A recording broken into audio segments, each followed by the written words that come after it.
from the past. Please listen carefully. CoCo.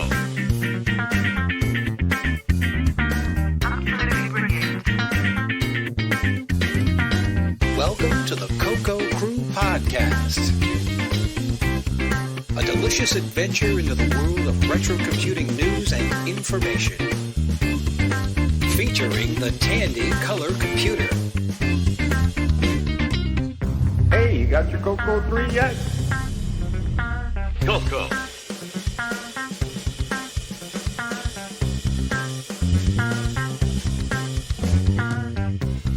All right. Welcome back, CoCo Cruisers, CoCo Maniacs, whatever else you might call yourselves.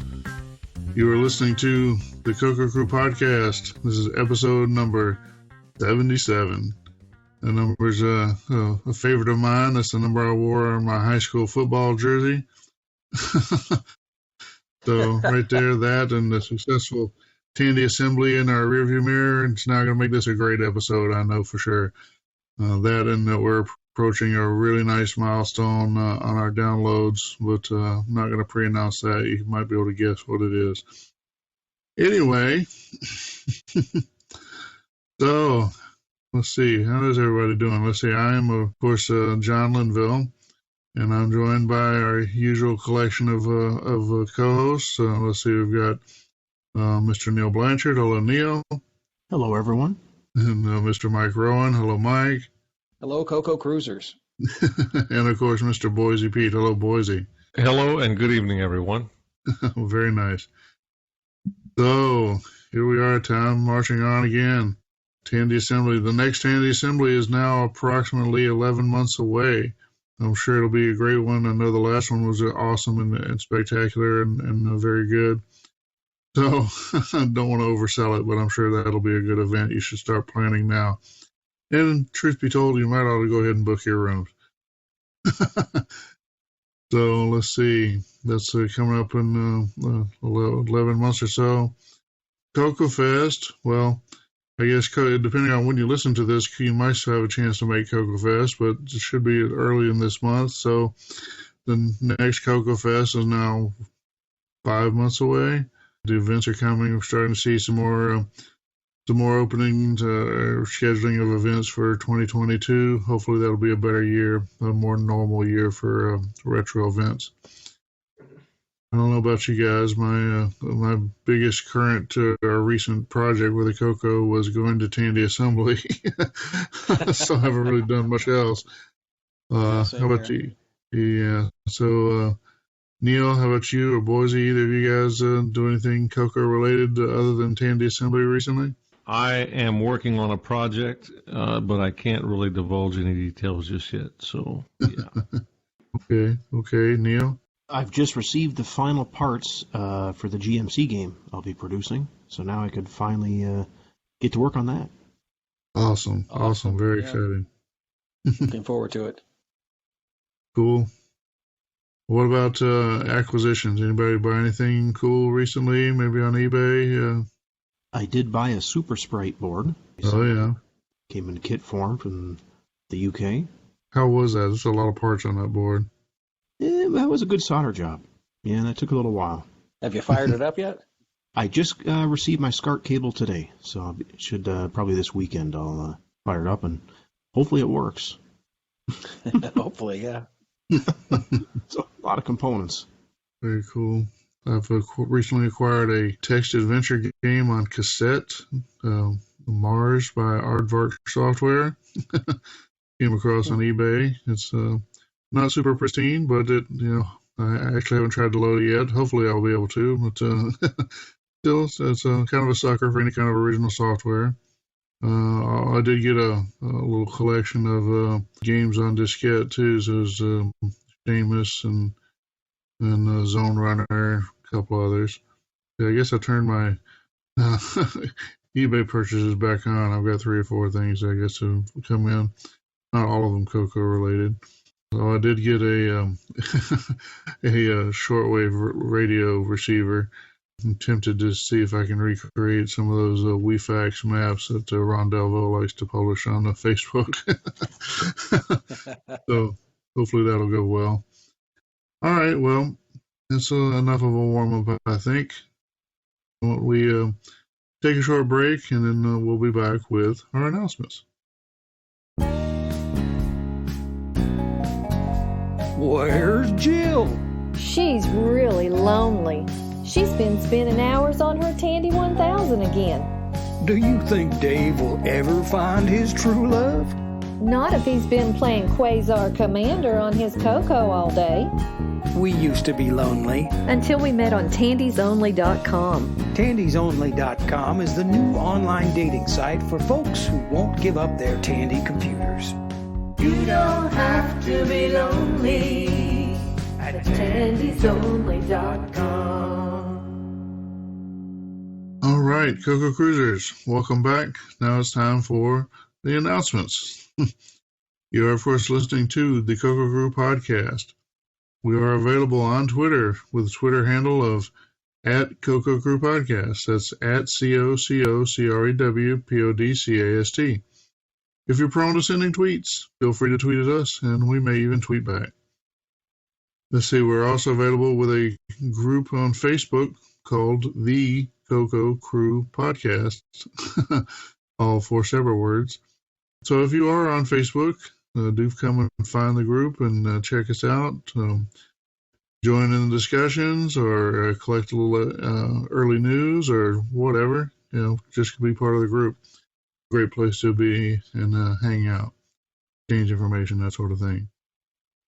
Let's see. We are, of course, a podcast, so we are available. Of course, we have a standard RSS feed available at cococrew.org. And if you're not as much of a DIYer as that, we can be found through Apple Podcasts, also available through Google Play. And if you prefer to stream the podcast rather than download it, we can be streamed through Spotify, through Stitcher, and also through TuneIn. So however you want to consume the podcast, should be available. If you have a favorite and we're not available, let me know. I'll see what we can do to get us listed. For some time, we've been taking our audio podcasts and doing a little conversion on them and then publishing them as a video on YouTube. Not great video, but, it's something. And it's useful in one particular way, particularly if you are if English is not your native language, or if you might otherwise benefit from subtitles. YouTube does a pretty good job at generating subtitles for the podcast, so you might want to check out the podcast on YouTube. If you are viewing on YouTube, be sure to hit like and subscribe. What you're supposed to say, right? We are a member of the Throwback Network. This is a list of retro-themed podcasts, mostly centered around 80s and 80s culture, including 8-bit technology and gaming, that sort of stuff, but also a few other things like, let's see, something about the Chucky movies and Greatest American Hero and a couple other things. So if you're caught up with the CoCo Crew Podcast and looking for something else to occupy your listening time, then we recommend that you check out the Throwback Network. We are also listed on the Game by Game Podcast Information Hub. This is also a list of other podcasts that have similar themes, in this case all centered around 8-bit computer game technology, so old arcade stuff and various 8-bit computers. So again, if you are caught up on the CoCo Crew Podcast and looking for something else to occupy your time, then we recommend that you check out the Game by Game Podcast Information Hub. Audio for the CoCo Crew Podcast is hosted by Cyber Ears. If you're looking for somewhere to host possibly your own podcast or recordings of your church or business or whatever else you might have to need audio hosted on the internet, then we recommend that you check out Cyber Ears, where you will get your audio or terms. If you want to reach out to the hosts of the CoCo Crew Podcast, we have some email addresses set up that will reach all of the hosts. Those are, of course, Joe, SHOW, at cococrew.org. That's at COCOCREW.org. We also have podcasts, podcast at CoCoCrew.org, and feedback, feedback at CoCoCrew.org. And of course, if you want to reach just one of the hosts, we've got a few other addresses available that only go to the single host. And so I'm available as John, John, at CoCoCrew.org. Neil is available as Neil, Neil, at CoCoCrew.org. Mike is available as Mike, M-I-K-E, at CoCoCrew.org. And Boise is available as Boise, B-O-I-S-Y, at CoCoCrew.org. Those are our standard announcements. So here we like to go through a few events in real life that we think that our listeners might have an interest in. The first one, next one coming up, November 5th through the 7th, 2021. We have the Midwest Gaming Classic held at the Wisconsin Center, Milwaukee, Wisconsin. What is it? The Midwest Gaming Classic is a trade show featuring 150,000 plus square feet of retro and modern home video game consoles, pinball machines, arcade video games, tabletop RPGs, computers, tabletop board games, crane games, collectible card games, air hockey, and that's just the start. So I know this is an event highly recommended by Ron Klein. A few other people have been there as well. Sounds like a good event. If you're in the northern part of the Midwest of the United States, then I'll recommend that you check out the Midwest Gaming Classic, November 5th through 7th of 2021. Of course, this year, due to all the scheduling changes, that same weekend, November 6th through the 7th, as they're still calling it, the 29th annual last Chicago CoCo Fest. It'll be held at the Holiday Inn Elk Grove Village in Elk Grove Village, Illinois. This is the big CoCo event held by Glenside for the past almost 30 years, give or take. And this has traditionally been the big CoCo event in the community. Don't know if it's going to remain that way, but we'll see. So if you're looking for CoCo stuff to do in early November and are conveniently located to Chicago and the greater Chicago area, then you probably want to make your way to Elk Grove Village and check out the last Chicago CoCo Fest. Coming up November 27th and 28th of 2021, you have the Dragon Meetup. This is going to be held at the Center for Computing History. That's in Cambridge, UK, right? November 27th through the 28th. Then I would recommend you get to the Center for Computing History and check out the Dragon Meetup. Could be a cool event, lots of dragon stuff there. Currently scheduled, I did check the website, it still seems to be listed there, for April 29th through May 1st of 2022. We've got VCF East, which is held at the Info Age Science Center in Wall, New Jersey. Always a nice assortment of vintage computing hardware and related cool stuff. Pretty cool event if you're in the New York, New Jersey general area. You should try to make it to it. I have seen some rumblings recently that they may have moved that back or earlier a week to April 22nd to the 24th. I don't think that's been finalized. So your actual date may change there. You probably want to keep a watch of that, but you've got a little time for that to settle. Hopefully by next month we'll have a solid date there. Scheduled for May 14th and 15th of 2022. You have presumably the 30th so-called annual last Chicago CoCo Fest. This will be CoCo Fest 2022, again in Elk Grove Village, Illinois. We got the date set, so you can go ahead and plan ahead. August 6th and 7th of 2022, we have Vintage Computer Festival West. VCF West is for everyone: computer geeks, families, children, students, collectors, IT professionals, curious onlookers. Where will it be? The Computer History Museum in Mountain View, California. Again, that's August 7th and 8th of 2022. But where you ought to be really planning to go, and we all know most of you can make it, coming up September 30th to October 2nd, 2022, we've got Tandy Assembly, again in Springfield, Ohio. several of the hosts are on the planning committee for Tandy Assembly. This is our big event, our favorite event at this point. Certainly the one we put our blood, sweat, and tears into making happen and making successful. We just had one recently, within the last month, and it was a not super big, but pretty good considering, and a lot bigger than we expected a few weeks before. We'll probably talk about that a little bit more later in the show. But definitely a cool event to come out, see CoCo stuff, see other Tandy stuff, Z80 stuff. Usually it'll be Tandy 1000 stuff, Model 100 stuff, Pocket Computer stuff, all kinds of Radio Shack memorabilia and all that kind of stuff too. So anyway, put it on your calendar now. Believe me later. Tandy Assembly 2022 coming up September 30th to October 2nd. Well, that is the end of our events, so the end of our announcements.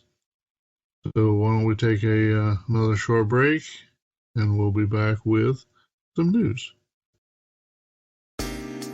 Your computer is an extension of your mind. Doesn't it deserve protection? Why can't the Practical look fabulous? Introducing high-fashion dust covers from Radio Shack.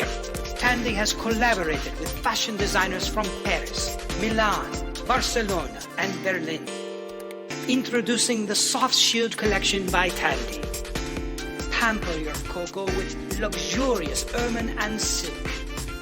Drench your TRS-80 Model 3 in delicious blue velour with faux alligator piping for a whimsical yet alluring look. Bring out the playful side of that Model 4 with emerald and gold serpentine veiling. Your computer will be ready for the runway in no time. The Soft Shield collection, only available at Radio Shack, a Tandy company. Is this you? Oh my God, I've got 40 pages to print! Tired of waiting on a slow serial attached printer? End the waiting with Blue Streak Ultima, the ultimate serial to parallel adapter. Wow, I'll have this report ready in time for the meeting. Just connect Blue Streak Ultima to your CoCo's built-in serial port and connect the other end to any printer with a 36-pin Centronics-compatible parallel printer port. Blue Streak Ultima works with any version CoCo. 7 switchable baud rates, 300 to 19.2. Select the desired baud rate with the easy-to-use selector knob. No jumpers, no hassle, just faster printing. Try it on your system for 30 days, risk-free. If you're not totally satisfied with the performance of Blue Streak Ultima, return it for a full refund. Blue Streak Ultima comes with a 1-year warranty and costs just $39.95. Blue Streak Ultima, the ultimate serial to parallel converter. All right, CoCo Cruisers. Now it's time for some news. All right, we'll start off with a YouTube video. This is from Canadian Retro Things, coming to you from Vancouver, Canada. The best defender on a home computer? Yes, it is. So, Mr. CRT here has done a review of the work we mentioned from Glenn Hewlett, doing his port, shall we say, of defenders with the CoCo 3. Seems to have come to the conclusion that this is the best defender available on a home computer. So, not really a surprise, but if you haven't seen the Glenn's Defender in action, it definitely is a nice preview or example of how it plays. Check it out. Give Mr. Canadian Retro Things an extra view on his video. I'm sure he'll appreciate it. So, moving on. The next item comes by way of Facebook from Mr. Richard Kelly. Richard has a BMP reader, version 1.2. Says this is a hack of the freeware version 1.1 version that is actually open source rather than freeware. Newer version has smaller, faster codes, slightly more options, and a file selection menu to make finding the BMP file you want less tedious. If you want to look at BMP or bitmap files on your CoCo 3, here's a program to do it. So, you've got your Saturday night planned. You can sit around looking at BMP files, huh? Pretty exciting stuff. All right, so our next item comes from who calls himself Low Level. I have no idea who Low Level is, but apparently he has an MC10. Low Level has done a pretty lengthy blog post on fixing a problem with the keyboard on his MC10. A lot of pictures of the internals, some discussion of the process he went through. He even does some work on the ROMs. If you're into technical articles on old computers, seems like a good place to go. So thank you, Low Level, for posting that article on how you fix your MC10 keyboard. All right, so here's one post to the MC10 group by Anders Carlson. Says to Greg Dion and whoever else might be interested, and a copy of TASM 6801 that he's got on his PC. If he's trying to assemble a program that contains a hex OA, which is value 10, the assembler converts it to a hex OD and then hex OA. That's what 13 and 10 in both the object file and the C10 file. So this means it turns line feeds into carriage return line feed, which might be what you'd want if you're processing text, especially if you're going to output, well, to DOS or even on a CoCo or MC10. But in this case, it's binary data and it's still doing the conversion.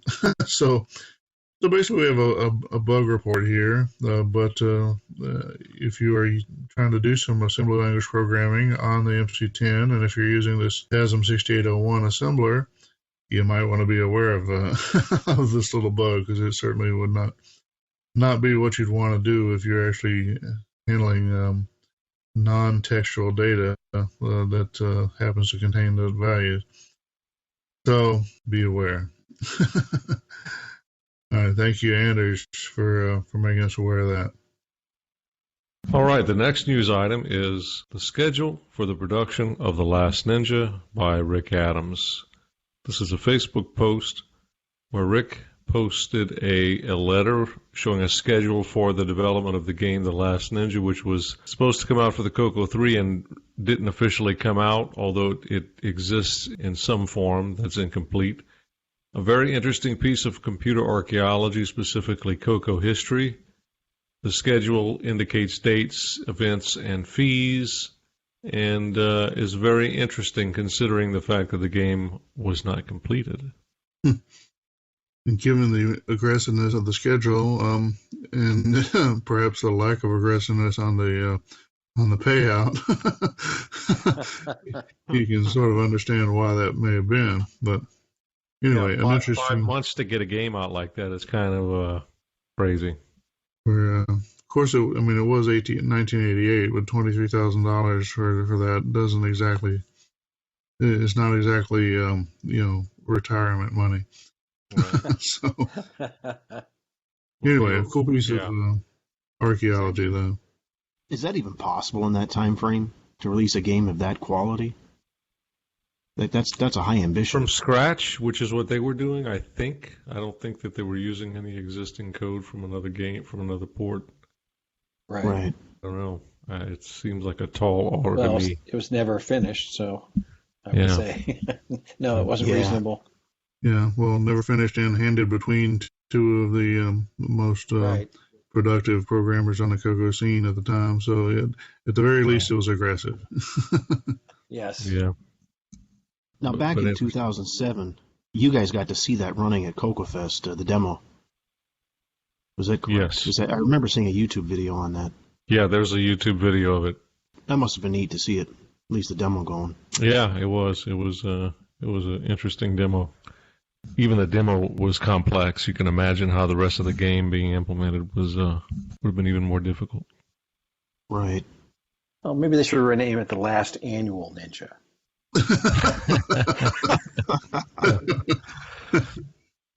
Speaking of horror stories of game development from the 80s and 90s, that leads into the next one. The next news item is Action 52. History of the worst game ever made from concept to console by Me, You, and Me Too at YouTube. This is a YouTube video of a game that I frankly have never heard of, so maybe that's indicative of the fact that it wasn't very popular. Action 52. John, what do you know about this?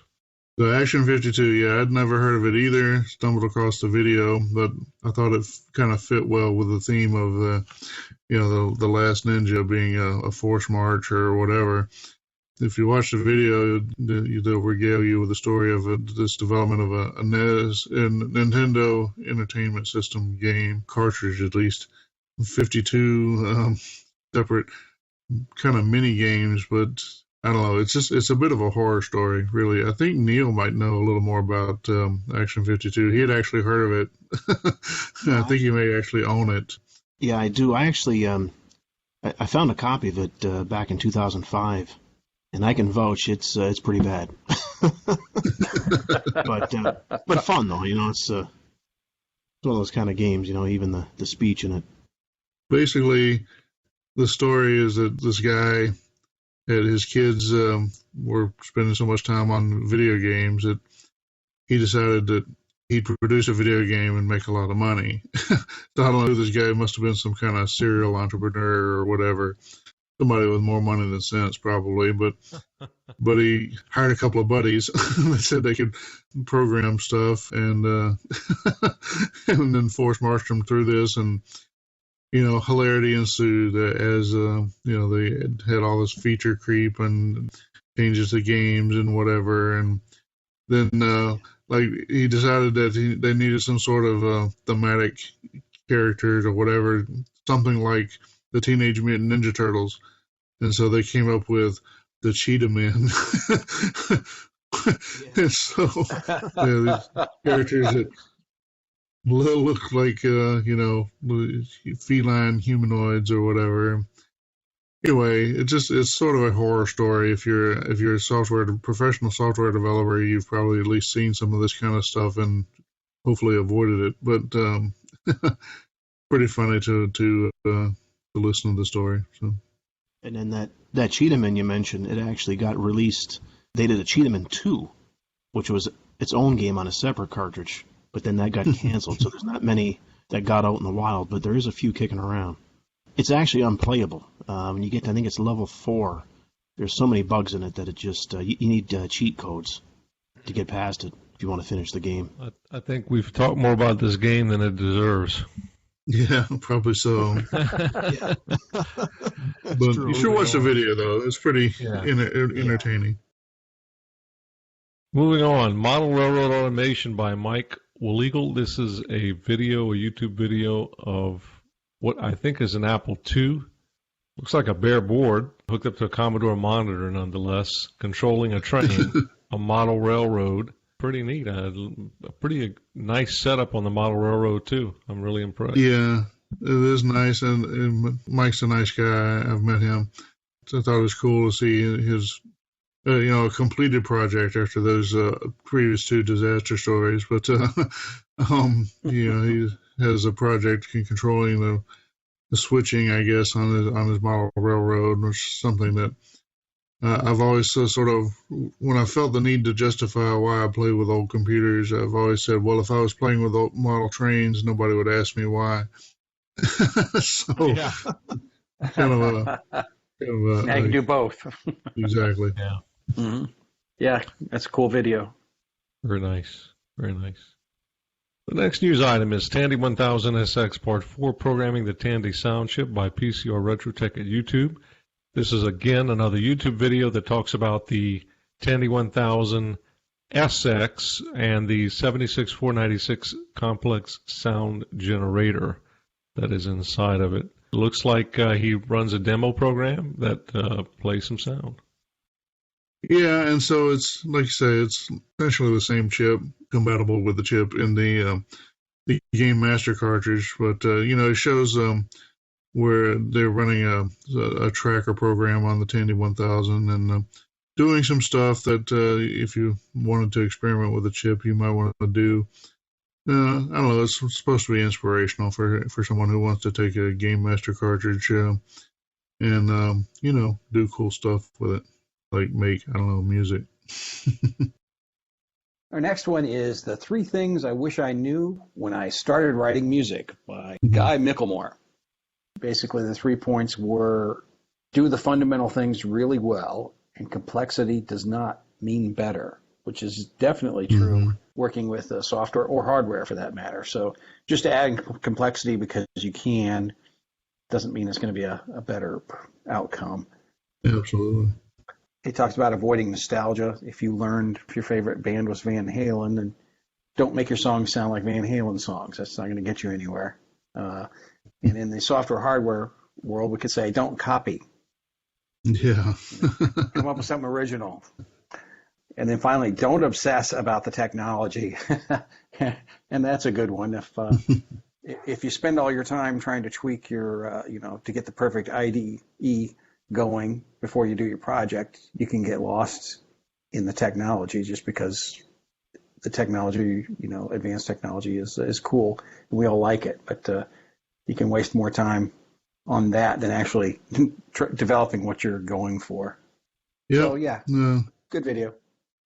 It was a good video. I enjoyed it. I thought it was, like you say, I thought it was from a philosophical standpoint. I thought it was just good philosophy. Remember when we used to play computer games with cheap plastic joysticks? Our fingers would ache for days. Put the past behind you. Introducing the Gamester. The Gamester is the ultimate 2-button joystick controller for your color computer, Dragon, and Tandy 1000. The Gamester features a genuine arcade-quality joystick with 2 large arcade-quality cherry switch buttons on a single surface. Best of all, the hardware is mounted in a sturdy wooden cabinet. It sits comfortably on your lap or on your desk. Experience the difference that super high-quality, heavy-duty components make in your gameplay. No more finger fatigue. Responsive button switches. Sturdy components that can take the punishment of even the most enthusiastic player. Every Gamester is built to order. Choose the wood for your cabinet. Choose custom paint or stain and finishes. Select the cable length for your Gamester. Choose a left-handed configuration, or add adapters for your Dragon computer. The Gamester is designed to last a lifetime. To build yours, simply reach out to Neil Blanchard by email. Neil@cococrew.org. That's NEIL@COCOCREW.org. Experience genuine arcade controller action for all of your favorite color computer, Dragon, and Tandy 1000 computer games. For true arcade action, it's the Gamester. Now is the time to buy a CoCo. You can't lose. That's right. You can't lose. Buy a CoCo and you'll get back twice what you paid. And if you don't agree, you get double your money back. This offer is good for a short time only. So buy a CoCo right now because you can't lose. All right, this next one, a whole lot of stepper motors make the most graceful 7-segment displays. This is from Mike. I can't pronounce his last name. You can look at it in the notes and give it a shot. Looks like a Czech name to me. Not enough vowels. No vowels. Could be Welsh. I don't know.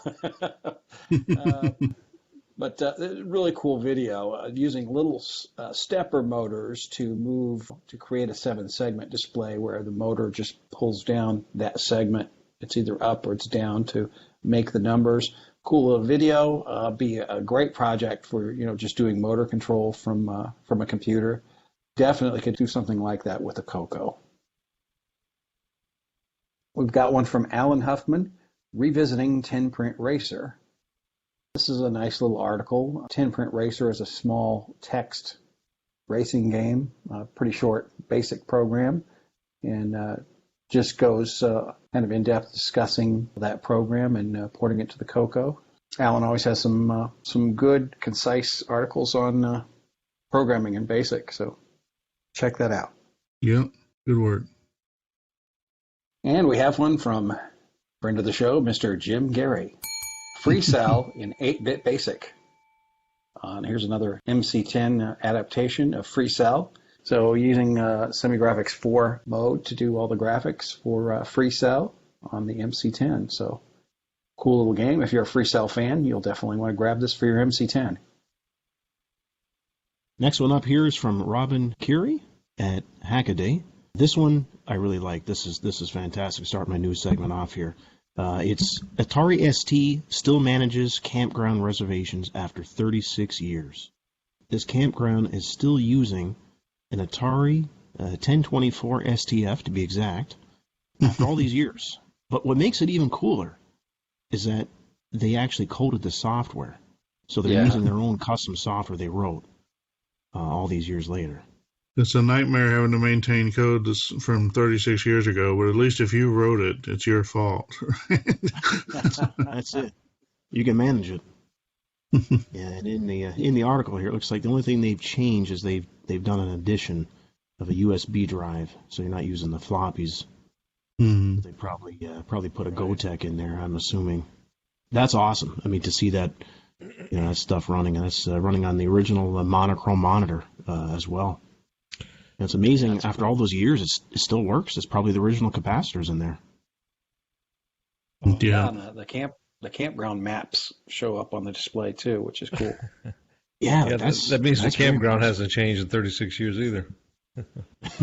Yeah. The CoCo analogy to this would be there was a gentleman who used to come to Chicago CoCo Fest by the name of Joe Butcher. He's passed on now, but Joe was a good friend of mine and friend of Mark as well, a Cloud9 supporter. Joe used this CoCo 3 to do tax returns for people. He actually wrote his own tax return software for the CoCo in BASIC. Wow. Yeah, I like hearing these stories. These retro machines still serving a purpose after all these years. Yeah. Next one here is also on Hackaday. It's from Ryan Flowers. Taking a walk down computer memory lane. This is a article here from the former DEC mainframe memory engineer, Ned Utzig. He published a tour. Shows all the different types of memory from computer past. The tour begins with early storage media such as IBM punch cards. Walks through the paper tape, vacuum tubes. It's really cool. Yeah, core memory is my favorite. That's very cool. Somewhere I've got a core memory from a PDP-8. Really? Use it to hold notes on your refrigerator. It's not even that useful. Yeah. I've always thought punch cards are kind of cool too. Just a little before my time when I got into computers. But concept's kind of neat. Which is why you think they're cool. Yeah. All right, next news article up here is from Jeff Burt. The Truth About Retrobrite. Busting Myths with Science. It's a YouTube video. There's all the information you need in this video. Quite detailed and interesting. Yeah. But, Jeff was one of the speakers at Tandy Assembly this year. So that's right. He's a very knowledgeable guy, nice guy. Definitely worth watching if you're interested in the science behind what's going on with Retrobrite and what works and what doesn't work and why. All right, next news article is from friend of the show, Jim Gary. The TRS-80 Nyan Cat with music. So it looks like here the MC-10 is now in the demo scene. It looks pretty cool. Yeah. Color's nice. It looks. It's like seeing a close-up of it. Yeah. Well, it's like, did this really need to live on any longer? I'm not. Do we need another version of Nyan Cat? I don't know. But and the music is well, it is what it is, I guess. Yeah, there you go. So, I mean, you got to do what you got to do, but I don't know if we really needed more Nyan Cat. Well, still cool to see it on MC-10. We have one from Sheldon McDonald. Testing out my new graphics engine in ASM. Looks like my next game project will use this. Well, this is some cool video showing the graphics, showing his graphics engine that he's using, and has kind of a 3D. I guess the best way to describe it is, the world moves around you rather than you moving through the world. So, or maybe some combination of the two. But yeah, interesting effect. Looks pretty cool. Looking forward to seeing what he's going to come up with for his next game project. Yeah, it definitely looks promising. It's a little different approach. Should be cool to see what it comes up with. Yeah, keep us posted, Sheldon. All right, we have another one from Mr. Jim Gary. Old Maid for one player and computer. So if you're a fan of the card game Old Maid, check this out on your MC10. You can play against the computer. Looks like another good MC10 game, so check it out. That's a game I haven't played or even heard about in years. Yeah, that's definitely an old game. All right, this next one is a YouTube video from Element 14 Presents. Element 14 puts out a lot of good videos. They're kind of bite-sized, 15-minute videos that are definitely worthwhile. This one is on making a 12-bit DAC using an Arduino and the learning circuit. So if you're curious about how digital analog conversions work and resistor ladders, check out this video. It doesn't cost a lot of money to get into the Arduino, so if you're interested in learning more about that, head on over to Element 14 and give it a watch. This next one is from John Kowalski, also known as Sockmaster. I refined the formula for encoding colors to improve shading and color accuracy.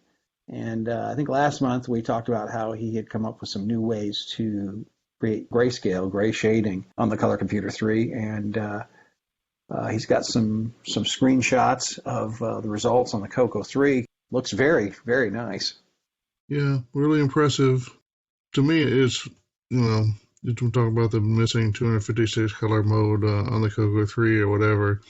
Some people refuse to accept that it might be an NTSC only mode.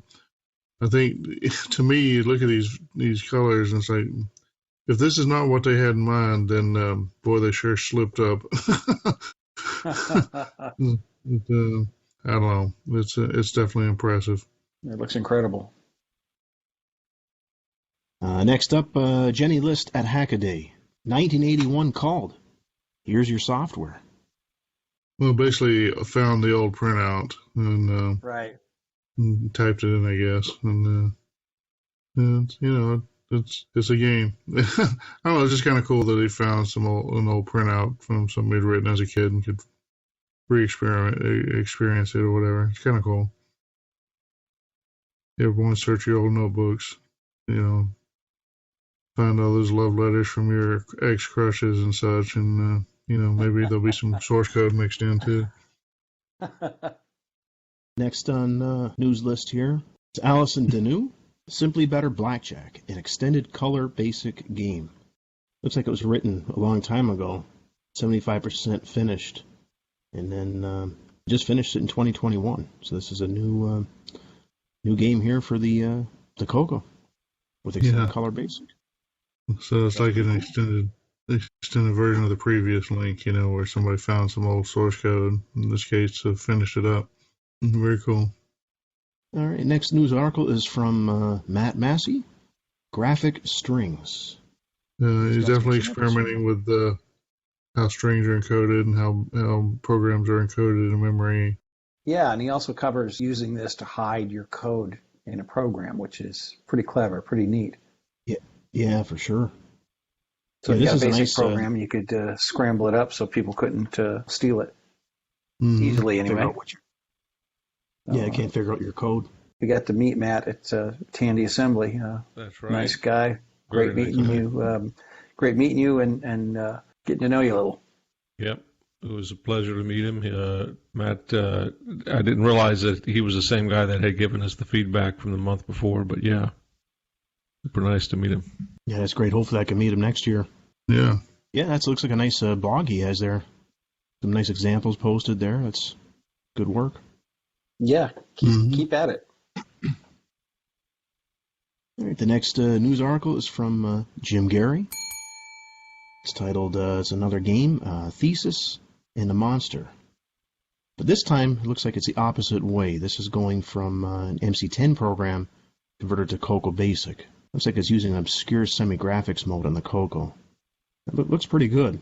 Yeah, it kind of looks like Berserk, but yeah. Yeah. definitely. I was just going to say that. Move through. Yeah. Using the SG6 mode, which is a little bit broken because of the way they've hooked up the data lines to feed into the video mode select on the 6847. But, you can use it and get some useful graphics on the screen. So Yeah, pretty cool. So here we've got a link. It's a YouTube link to someone calling themselves Retro Bird.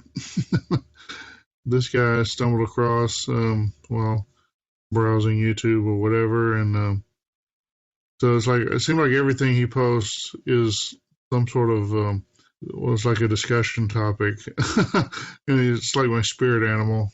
He picks some topics that are, some of them are a little controversial or provocative or whatever. So included one here that's might be relevant to the CoCo world. He's more into retro gaming, but so his topic is, does retro gaming need more fans?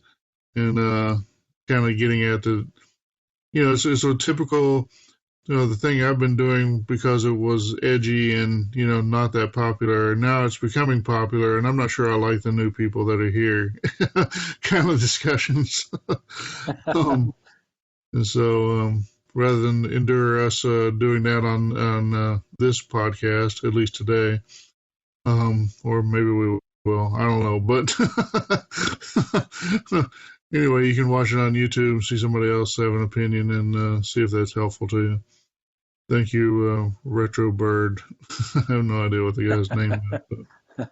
We should add a new segment called Get Off My Lawn. Yeah, exactly. Since 1994, Cloud9 has been making cool stuff for your color computer, like the Cloud9 Mini Flash, a flash cartridge for your color computer or Dragon. The Mini Flash gives you a total of 4 16K banks of flash memory. You can easily flash ROM images into any of the 4 16K banks. Store your favorite DOS ROMs and game packs on the Mini Flash. And the Mini Flash is perfect for prototyping your own ROMs without the need for an EEPROM burner. The Mini Flash comes with flash programming software and test utilities. It's preloaded with HDB-DOS for DriveWire and 2 games from Retro Tinker, CoCo Dooku and Follow CoCo, so you can use the Mini Flash immediately. The Cloud9 Mini Flash works on all color computer and Dragon models and is housed in a high-quality injection molded cartridge case. The Mini Flash, only from Cloud9. Cool stuff for your color computer. Visit cloud9tech.com for details.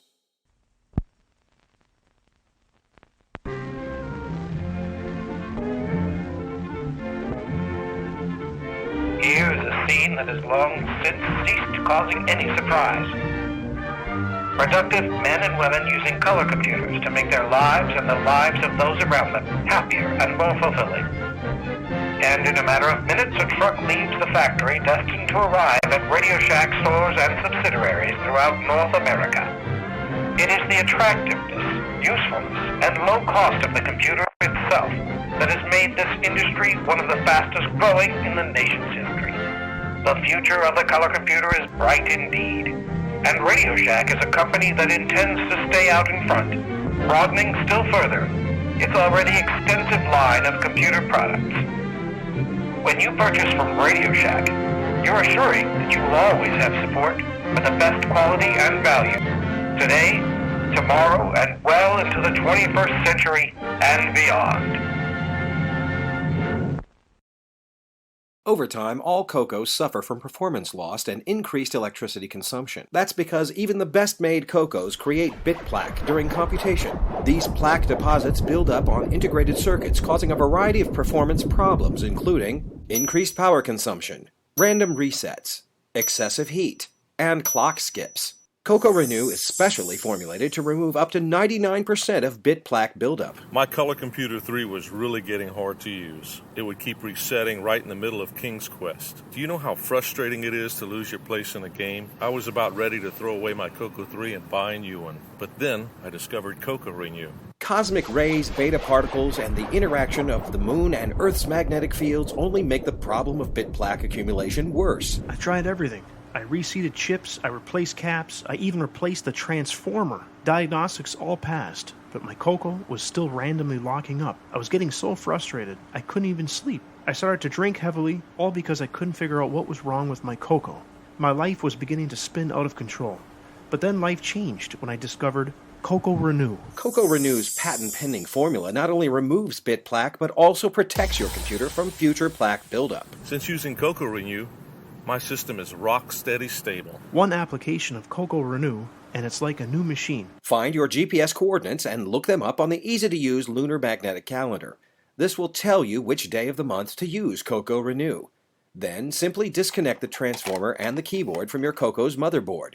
Slide it into the included Perspex tray and gently pour CoCo Renew over the motherboard until it's entirely submersed. Place the cover over the tray and leave for 24 hours. Remove the motherboard using the included tongs and gloves. Rinse the motherboard gently with a garden hose and allow to dry for 24 hours. Now place the motherboard in the included striped Mylar envelope. Seal it and place it in a dark area for 3 days. Gently remove the motherboard from the envelope and scrub with denatured alcohol using the included brush. Gently rinse the motherboard with a garden hose and allow to dry for 24 hours. Now find the Julian date on the Lunar Magnetic Calendar to find the best time of day to reinstall the motherboard. Reconnect the keyboard and transformer. That's all there is to it.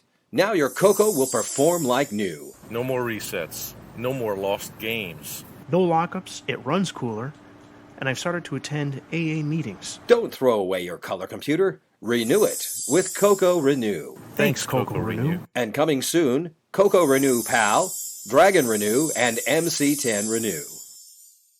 Persons using this product assume responsibility for its use in accordance with current directions of the manufacturer. CoCo Renew makes no representations or warranties of any kind, either express or implied, regarding this information or the product to which this information refers. CoCo Renew contains leprechaun plasma derivatives and polyisobutylene. Women who are pregnant or may become pregnant should not be exposed to CoCo Renew. Do not drink or ingest CoCo Renew. Read all warnings and product information before using CoCo Renew. Drinking problem? Visit www.aa.org.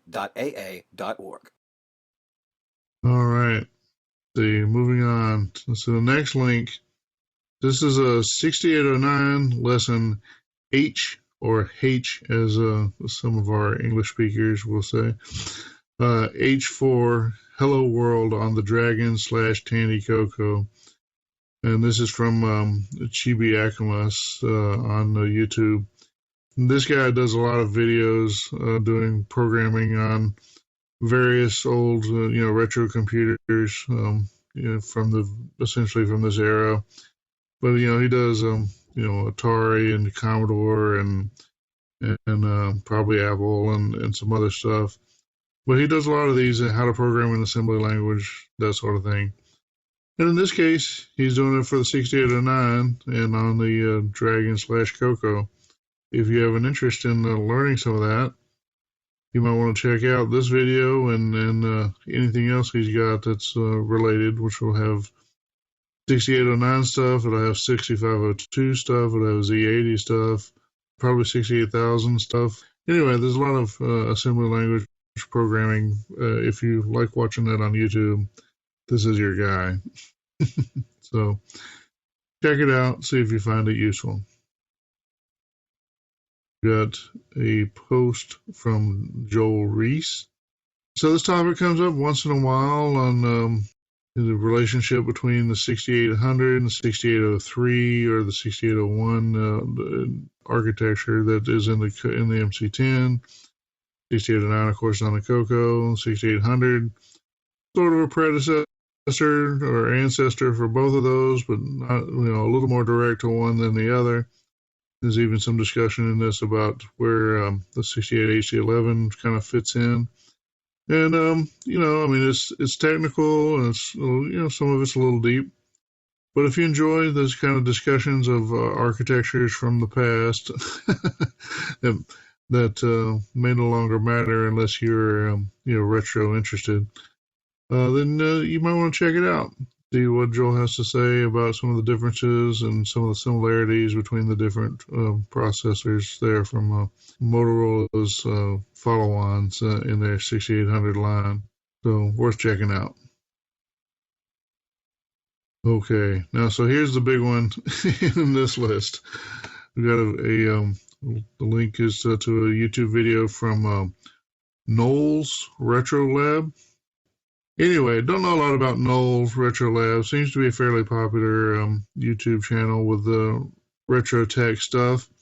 He compares the Tandy color computer and the Dragon Data Dragon 64 from the perspective of, is the Dragon a clone of the CoCo or is it not?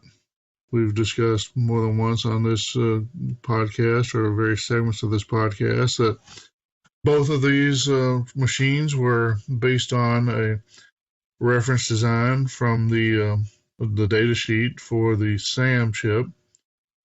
And not surprisingly, there's a lot of similarities. They use all the same basic chips, but maybe that only goes so far. And so there's more similarities than would be strictly speaking necessary. Whereas, so like the keyboard layout, there's there's just enough difference to make them not the same, basically. Yet, there's a lot of similarities, both in the physical layout of the keys on the keyboards, and then even the way they're wired, while not exactly the same, is kind of the the easiest way you could make them different. So he kind of goes out to discussion like that. Did Dragon clone the CoCo? And I don't know. I think he basically comes to the conclusion that Dragon cloned the CoCo, and they clearly knew that that's what they were doing, so they made those few changes to make them different. I don't know, from a historical, how much Dragon knew about the CoCo, or how much they might have at least peeked over on the someone else's paper, shall we say. It's certainly plausible that it's not a clone with because of the data sheet design that they were copying from. He has a good point about some of the other things, the keyboard layouts, which, the keyboards were a lot more different back then than they are today, but there were, the layout is not entirely different than some of the typewriters I've seen from the past, but still, they definitely were looking at the same thing, so I don't know. I'm sure some of our Dragon listeners are probably all burled up now and ready to fight. If you are, feedback at CoCoCrew.org. We'd love to hear from you. Clearly, I don't think there were ever any lawsuits. I don't think Tandy ever sued Dragon. Maybe they were hoping to acquire them or something. Who knows? But so if Tandy didn't care, I guess we don't need to make a big deal of it either. For me, I'm just happy to have the Dragon people in the club, shall we say, and able to share some improvements or whatever, like that Super Sprite board, for example, that we're going to mention here in a minute. But kind of a cool video, worth a watch. Let us know what you think. Do you agree that it's essentially a clone, or would you hold off from that? I don't know. I'd say maybe it doesn't really matter these days. The Dragon's less of a clone than the ones from Brazil were, that's for sure. But absolutely, yeah, that's kind of my thought. Those were definitely clones.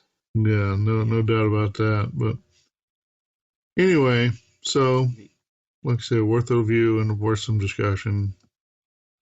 Feedback at CoCoCrew.org. We'd love to hear from you. I was going to add in there real quick here. If the Dragon is a clone, too bad they couldn't have cloned the 6 pins on the joystick port. Yeah. All right, the next news item is it contains programs for all CoCo models to print from BASIC to a DriveWire text file by Robert Galt. This is a Facebook post that Robert made. It looks like he wrote some programs or some extensions to allow printing to a DriveWire text file from all CoCo models from BASIC. I haven't used this personally, but John, do you know anything about it? Just like what the post says, I assume it works, but I haven't actually tried it myself. But it's like the Nitrous 9 stuff can do that with like the /P modules or whatever. Nitrous 9. This is sort of the equivalent, but you'd load the program and then it invades itself into BASIC, so that when you do your L list, it goes over DriveWire and pops out through the DriveWire server to whatever you've got hooked up at that end. I don't know, it's useful if you want to do that sort of thing, or if you want to use BASIC in a way that would print hard copy output or whatever, you can do so over DriveWire. Yep. So, seems useful to me. Yep. Very nice. The next news item is a status update for our master's thesis based on the Turbo 9 microprocessor IP by Kevin Phillipson and Michael Rywald. This is a YouTube video by the dynamic duo of the Turbo 9 project, the Pipeline 6809 microprocessor. It's about an hour long, goes into detail about what they're doing, where they're at in their project. Really quite exciting. I can actually add that I know a little bit more about what's going on behind the scenes with this project based on some recent updates, and while I can't divulge any particular details, I can say that the future of this is very, very promising. Yeah, very cool. All right, the next news item is XROAR 0.37, released by Karen Anscombe. The famous CoCo emulator is out with a new version. Yep. So Karen does a lot of work on XROAR. Keep it up to date. It's one of the more accurate emulations that we have in terms of actual timings and such. And he's been adding some level of CoCo 3 support is in the works. So definitely an asset to our community to have that available. No doubt. The next news item is I've set up a new Facebook group where I intend to host Super Sprite FM Plus software and documentation by John Whitworth. And there's 2 additional posts. I have now gone ahead with the 6809 Super Sprite FM Plus PCB order, and I am pleased to announce that I have built the first production board, and it works perfectly. This is a series of Facebook posts by John Whitworth, who made this product called the Super Sprite FM Plus. I don't know much about it. I know Neil has one. Neil, can you talk about this a little bit? Well, I've just finished building mine. I haven't tested it yet. But this gives extended graphics and sound capabilities to the Dragon and CoCo, CoCo 1 and 2. I'm not sure if it works on a CoCo 3. He's taken the guts of an MSX computer, the graphics chip and the audio chips and whatever, and then put them on a board so that you can access them from the 6809 or 6309 on a CoCo. It's a way to it's a pathway to play some more intense games or whatever on your CoCo. So, and there's been some work done by Per Surratt to retarget the game writing utility. I can't think of it now.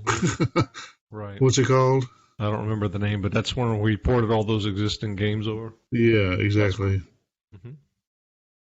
All right, well, that's all our news for now. So we're going to take another little break, and then we'll be back with some feedback. What a gorgeous night. Harvey, I called the exterminator for you. Exterminator? Yeah, I heard you telling your friends that your TRS-80 has mice. Mice? No. I was talking about the Mize, the M1 SE from Bartlett Labs. So there's no mice? No, it's the Model 1 system expander. It adds all kinds of great new capabilities to your TRS-80. That's a relief. It lets you connect an SVGA monitor, Ethernet, a joystick. All my programs can fit on a compact flash drive. I'll call and cancel the exterminator. Hold on a second, Madge. Don't cancel. I think we might have owls. The Model 1 system expander from Bartlett Labs. Get more information at bartlettlabs.com. Have you heard of the Fred hard drive emulator for the TRS-80? Yeah, spelled kind of funny, ain't it? With the Fred, you can store your entire library of TRS-80 software on a single SD card. No way. I just finished sorting all of these floppy disks. It's beautiful. Programs that run slowly from floppy disk run lightning fast with the Fred. Listen, pal, I have lots of free time, and keeping my floppy disks organized is kind of my hobby. The Fred also includes a battery-backed real-time clock. If you can't affix gum labels to it, I ain't interested. For information and pricing, contact Ian Maverick via email, ianm@trs-80.com. Hey, do you know where I can find some more of those big plastic disk storage cases? This month in CoCo history.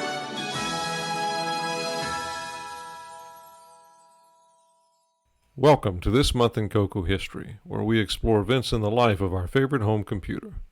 I'm Boise Pete, and this month we venture back 38 years to the October 1983 issue of the Rainbow magazine, and a new column that would become a regular feature of the periodical during the years that followed. Pages 178 to 180 of this issue featured Kissable OS 9, a monthly column on the OS 9 operating system, authored by the venerable Dale L. Puckett. Puckett's reputation in the OS 9 community as a writer and advocate was already settled by October 1983, but would become legendary in the ensuing decade as he would go on to author 3 books on OS 9 and Basic 09.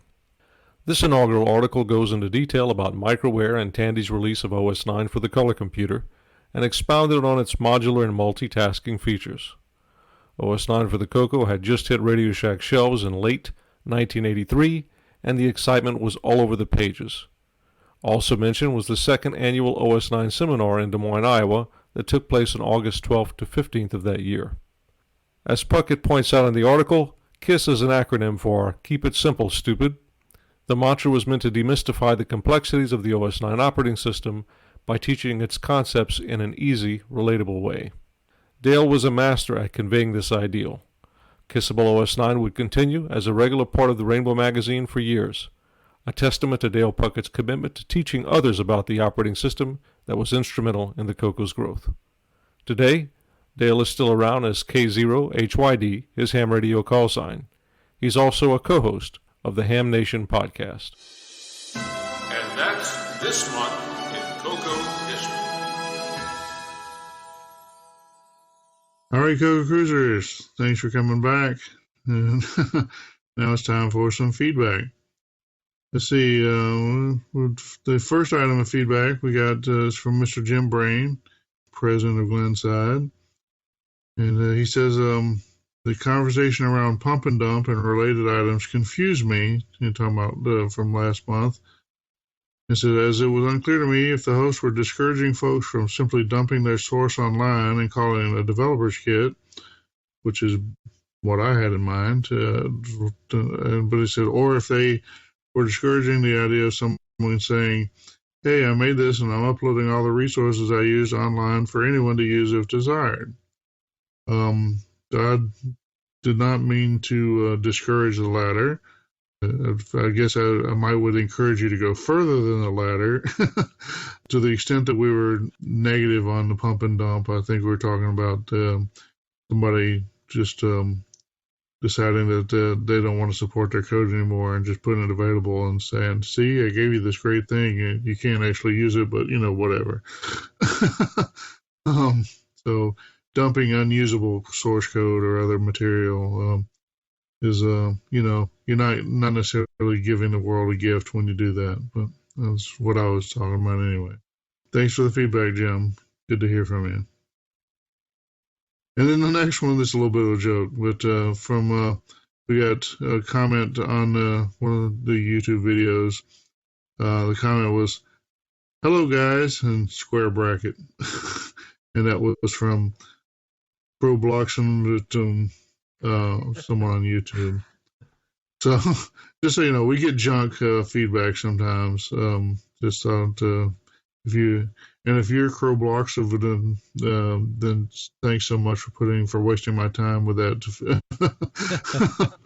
feedback. But we do notice if you do write on our comments on our YouTube postings, we will see them. So don't be afraid. So anyway, that's all our feedback for this month. So we'll take another little break and we'll be back with whatever's left of the show. It's Operation, Milton Bradley's goofy game for dopey doctors. Now for the Tandy Color Computer 3.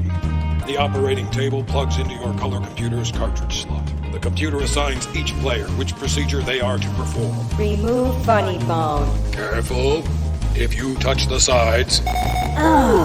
You blew it, Charlie. Funds are automatically removed from your account, and you earn malpractice demerits. Your colleagues are suddenly busy at lunch. Next. Take out wrenched ankle. A winner. Funds are transferred to your account, and you earn malpractice insurance points. Enjoy the ride home in your BMW 4 Series convertible. I hate you. Operation, a game for your color computer from Milton Bradley. Operation is for entertainment purposes only. Operation should not be considered as any form of medical advice or medical training. Milton Bradley does not recommend or endorse any specific tests, physicians, products, procedures, opinions, or other information that may be mentioned in his products. Reliance on any information provided by Operation is solely at your own risk. 128K Tandy Color Computer 3 with composite or RGB monitor required. Drink responsibly. All right, CoCo Cruisers, welcome back to our special post-topic discussion for this month. To remind you of the topic, we're going to use some definitions that I kind of defined in the past, and then we kind of let them drop because I guess I sort of expected we get to this topic sooner, and we did the one that prepares you, and then we haven't done this topic. So at one point I put out some definitions for kind of the people or groups within the community, sort of based on how long you've been involved with the community, how serious you are about it, that sort of thing. So I introduced the idea of, first I called veterans, which is basically people who were using the CoCo back in the 80s, and they were kind of the early, doing retro computing before it was really retro, and they just have been with the community, on the old Princeton mailing list and all that stuff just continuously for years.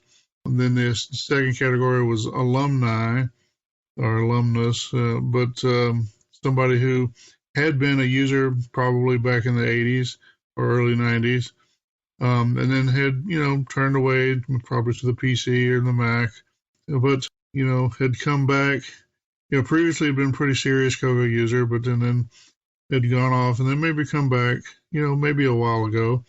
They weren't totally solid CoCo people for the last 40 years, but maybe a good 10 or 15 in the past, and maybe another 5 or 10 or more in the present. So the next category I defined was tourists, and this tourist is basically somebody who was maybe a retro computing person for a different retro computer, Atari 800 or Commodore 64 or ZX Spectrum, something like that. And then they just decided to expand out. And sometimes we all get that urge to expand out to other machines. So maybe they showed up in the CoCo world, say, hey, what's going on? They're bumping elbows a little bit, checking things out, kicking the tires. Probably never be totally dedicated to the CoCo. I guess that's okay. But doesn't mean they're bad or unwelcome, just that they're not, they weren't necessarily the kid hanging out at Tandy in 1984, hanging in a Radio Shack. Anyway, so the fourth group was what I called newbies. Sounds a little pejorative, but it might just be somebody young that has sort of discovered retro computing, maybe picked it up from an older relative or a friend or something like that, and they're hanging out and enjoying themselves. So that's all fine and good. So anyway, those are the categories. So the question or the topic prompt, I wrote it was assets or interlopers. How well are veterans, alumni, tourists, and newbies getting along? And so basically the point of the discussion is, do we agree that these are the basic groups? There's probably some different ways to categorize people, but do we agree that these basic groups exist? Are they getting along? Are they interfering with each other or somehow antagonizing each other? Or are they mostly getting along? And I guess that's sort of where we're at.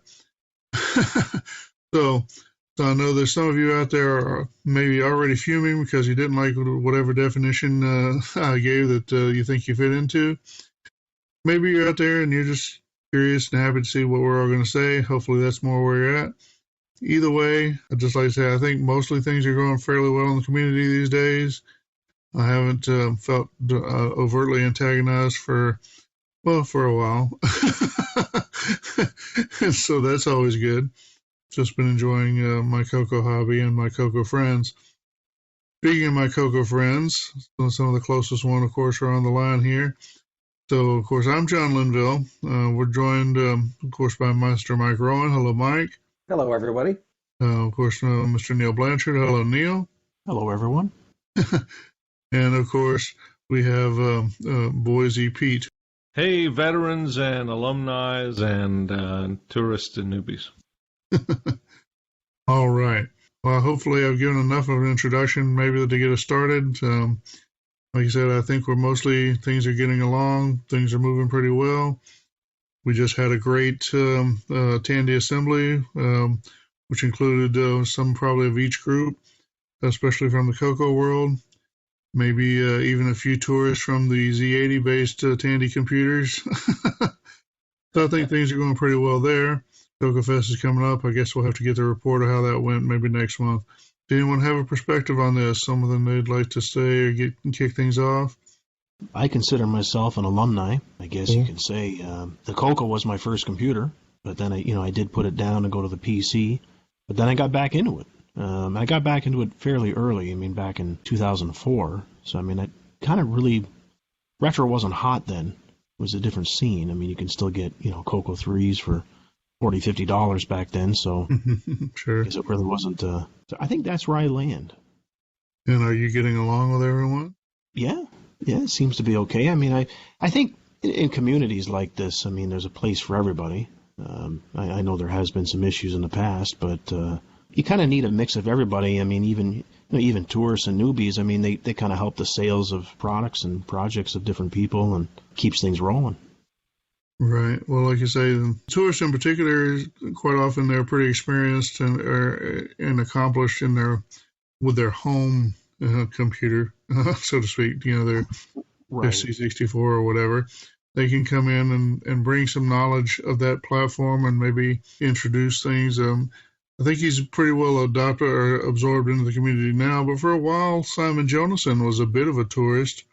He came in with a lot of Commodore 64 and 6502 assembly language programming techniques, did some kind of demo scene-oriented programming. I mean, at this point, he's done a lot of CoCo stuff. Is certainly one of us. And it's kind of nice. He brought in some knowledge from a different group, kind of cross-pollinated a little bit, and I think that was good and helpful. For sure. And, I mean, he even brought the demo scene, to the CoCo. I mean, other than John Kowalski, Sockmaster, I don't really know the CoCo had much of a demo scene. Yeah. Well, like you said, between those two, that's probably 90% of the demo scene. That and whoever wrote that Christmas demo. Okay, well, so Neil, you're an alumni. I think I'm probably closer to an alumni, although I probably got started a bit earlier than you did. Definitely not a total veteran. When I was in college, I had a suite mate in dorm. His name was Ricky Beam. And I used to tease him because he had a CoCo 3 set up, and he would do some stuff. But, at that point, I was 20 years old, and, I wouldn't say I knew everything, but, when people talk about themselves being 20 years old and I knew everything or whatever, well, that's where I was. And, PCs and even Unix workstations were much more exciting to me then. I always did have a little bit of a twinge for the CoCo, and if it hadn't been for that exposure to Ricky and his CoCo 3, I don't know if I would have easily embraced the CoCo, shortly after college, but I did. So not quite a veteran, but maybe a early alumni. Is that is that the right term? But you had a CoCo when you were young, right, John? I did, okay. But I didn't really keep it. I guess that's the point. I gave it up and kind of moved on to other stuff. I remember Ricky Beam, by the way. He used to be on the early Princeton list, I think. Oh, yeah, definitely. I'm sure he did. I looked him up at one point and kind of rattled him a little, not rattled, but said, "Hey, what's up? I'm doing some CoCo stuff. Didn't know if you'd be interested." And he kind of, I think it was by email, but he kind of did the equivalent of a smile and nod and said, "Well, I hope you enjoy it." And that was pretty much the last of it. So I guess he's moved on. But for doing the AA thing, I guess my name is Mike, and I'm an alumni. I don't know. I feel more like a veteran who took a break. Right.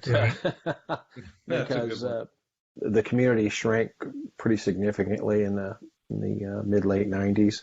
So at that time in my life, I was just getting busy with other things. It was really when I rediscovered a community. Maybe it just took a while to transition over to the internet. But as soon as I found a new community, I jumped right back in and got reconnected and got re-equipped with my favorite CoCo items. So the CoCo community is no different than any kind of community or society or whatever you want to call it. There'll be growing pains. There's personalities that will conflict, and those things have flared up from time to time. But I think the community is getting along pretty well. It's interesting to get newbies. We get new perspectives and new involvement. It's particularly interesting when it's people that come from a different background or a different platform. We've seen a lot more cross-pollination, I think, with the Dragon community. And that's been beneficial for everybody. I think the MC10 involvement has been nice to the extent we've gotten it. I always feel like there's still a little bit of a border there. I'm not sure who maintains the fence line.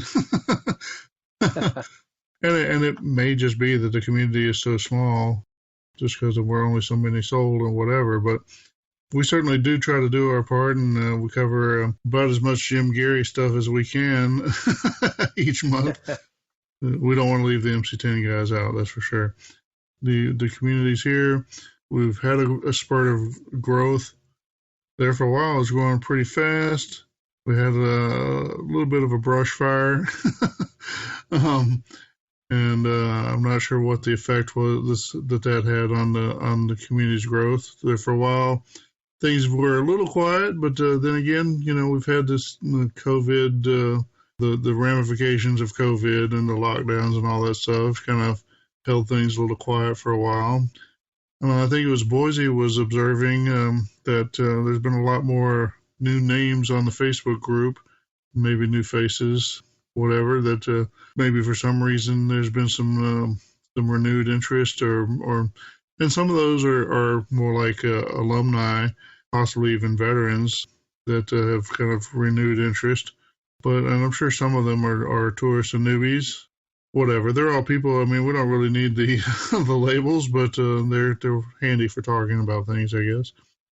Anyway, we've had some renewed participation in recent weeks or months. So far, so good on that. I think we've had some enthusiastic people. The Canadian fellow that came to Tandy Assembly, he definitely seems enthusiastic. Fabian, yeah.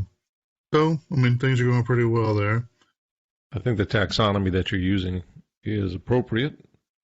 I would consider myself probably I would say I'm a veteran, but I'm not a veteran in the sense of people who started the CoCo in the early 80s and wrote games, and like Rick Adams and Greg Zumwalt and those kind of guys. Those are the real veterans, in my opinion. And they're still around, too. You have veterans, you have alumni, the tourists. But, the tourists can stick around and become alumni themselves. And then you have people that come in that are newbie. Doesn't necessarily mean they're newbie in the sense of retro computing. They're just newbie to the CoCo, right? Right. They've had a long-standing curiosity and just never got around to it. And now they're at a point in their life where they have some time and some disposable income to purchase a $500 CoCo 3 on eBay and want to get into the hobby. So I think we should welcome all of them. I mean, you look at, for example, you mentioned, I think Neil mentioned John Kowalski, a.k.a. Sockmaster. John's been around the community for a long time. I remember his 1989 Sockmaster demo. But some years back, he probably was considered a newbie in the arcade space, but look what he did with Donkey Kong Remix, right? So that's true. Newbies can come in and make a big, profound impact. Kevin Phillipson and Michael Rywald's Turbo 9 come to mind, right? Very experienced engineers, but new from the point of the CoCo community, but the work they're doing is very impactful. So I think newbies can certainly add value and sort of entrench themselves over time as they get better known in the community as alumni and eventually veterans. I like to see that progression. I like to see tourists turn into newbies, and then newbies graduate to becoming alumni, and that's a good progression. I think that's a healthy thing for the community. And I'll also note there are a lot of people coming in, as John, you mentioned. If you just look at the CoCo Facebook group, which is a good barometer, I think, for the state and the health of the CoCo community, I just see names all the time that I don't recognize, new people coming on. It's certainly a healthy community, and it's a growing community. I think it's an exciting time to be doing stuff with the CoCo. Well said. Well, how do we top that? Now, what do we add on top? it sounds like things are going pretty well. The conflicts that flared up have mostly mellowed out, and that people are mostly getting along. Most people are bringing some value with themselves, their wallets, their own intelligence and interests and project ideas. Just pretty much everything you'd say about a healthy community. We always like to have confirmation that the community is healthy and strong. I think we found that here. After a break, we'll be back with the rest of the show. Winter is here again. And whether you have a hunting cabin or just enjoy a rustic home, nothing is as comfortable as coming in from the cold to the warmth of a wood-burning stove. And now your TRS-80 color computer can monitor your stove with the Wood Heat Stove Monitor System. It's easy to install and works with any CoCo with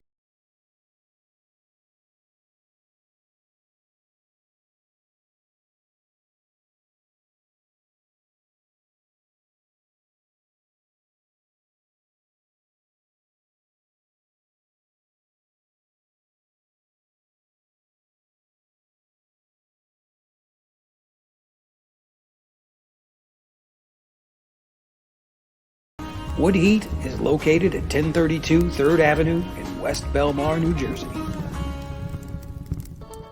AutoTerm turns your CoCo into the world's smartest terminal. Scroll text forward and backward. Save, load, and delete files while online. Full support for the RS-232 pack, X modem, and even split screen for packet radio. Screen widths of 32, 40, 42, 51, or 64, plus 80-column support for the CoCo 3. Switch instantly to word processing mode. Find strings instantly. Create text. Make corrections, save, or load files. Then upload them to a remote system. Fully compatible with Telewriter, plus full automation tools to automate dialing, keystroke, macros, uploading, and downloading. AutoTerm runs on the CoCo 2 and CoCo 3. No other computer can match your CoCo's intelligence as a terminal.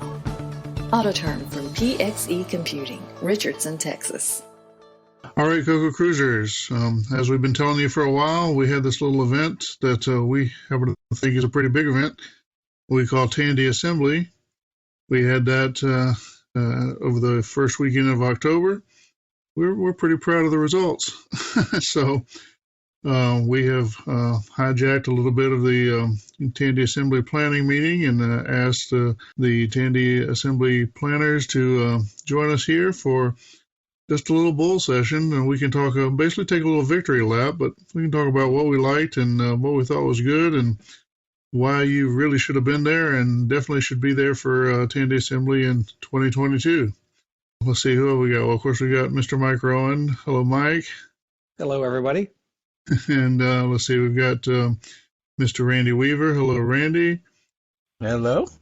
And let's see, we got Pete Satinski from the Trash Talk podcast. Hello, Pete. How are you doing? Hey, I'm great. Hey, CoCo Cruisers. I haven't been on the show since, been a few years since we had a little crossover episode. We still get some downloads of that episode. Maybe we should do another one. Anyway, that can be a different time. Let's see. We also have online. He was only a virtual attendee, shall we say, but he's still part of the crew here. Mr. Neil Blanchard. Hello, Neil. Hello, everyone. All right. So, a very successful event, in my opinion. Of course, it's held in Springfield, Ohio. The American Midwest, great place to visit, be part of the scene. So we had pretty decent attendance, so we were roughly in around 50, I think. Is that right, Mike? Yeah, I think it was about 56. 56, that's pretty good. Without going into precise numbers, let's just say we are in the black. We did well, financially speaking. So well, we've actually already organized. We will have another event in 2022. And those dates, of course, will, I think we probably have already mentioned them earlier in the show, but those dates will be September 30th, October 1st and 2nd. So basically the same weekend, just next year, 2022. Anyway, I think it was a great event. There's a lot of good people there, some good presentations, had a lucrative and exciting auction with some good stuff in it. We had some great audio-visual work by Mr. Weaver. So really a big event. I think a lot of people had good fun. And I know I'm excited about it. Had a good time. It's great just to see people, not everyone covered with their faces covered. That was nice. A few people wanted to wear masks, and that's fine. But the local requirements did not require it, so we didn't go with it.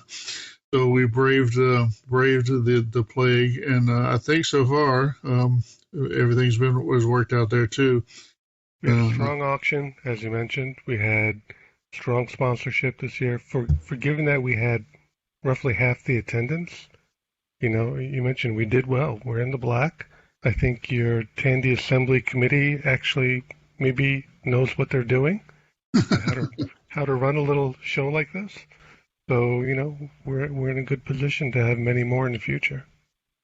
Not bad. Definitely a fun event. The online presence was pretty good from what I hear. Is that right, Neil? Yeah, that's correct. From a virtual standpoint, it covered pretty much everything. So I was glued to the monitor for the weekend. Neil was a victim of COVID policy and international travel. Well, we needed somebody to test this live stream, so it was good that he was out there for that. It worked out well. But the coverage must have been good. Neil was even bidding on the auction, so the lag time or whatever must have not been too much. You guys even sold the cocoa to my son. Awesome. That was a lot of fun. I was acting as Neil's proxy, but sometimes he and I think we had a gentleman's agreement that I would get to bid if I wanted something or if we both wanted something. So it worked out well. There's some cool items. There's that CM11 monitor I thought we were going to have to come to blows over, and then someone else started bidding, and then suddenly it was more than I wanted to spend. That thing definitely went up there, yeah. It was like, okay.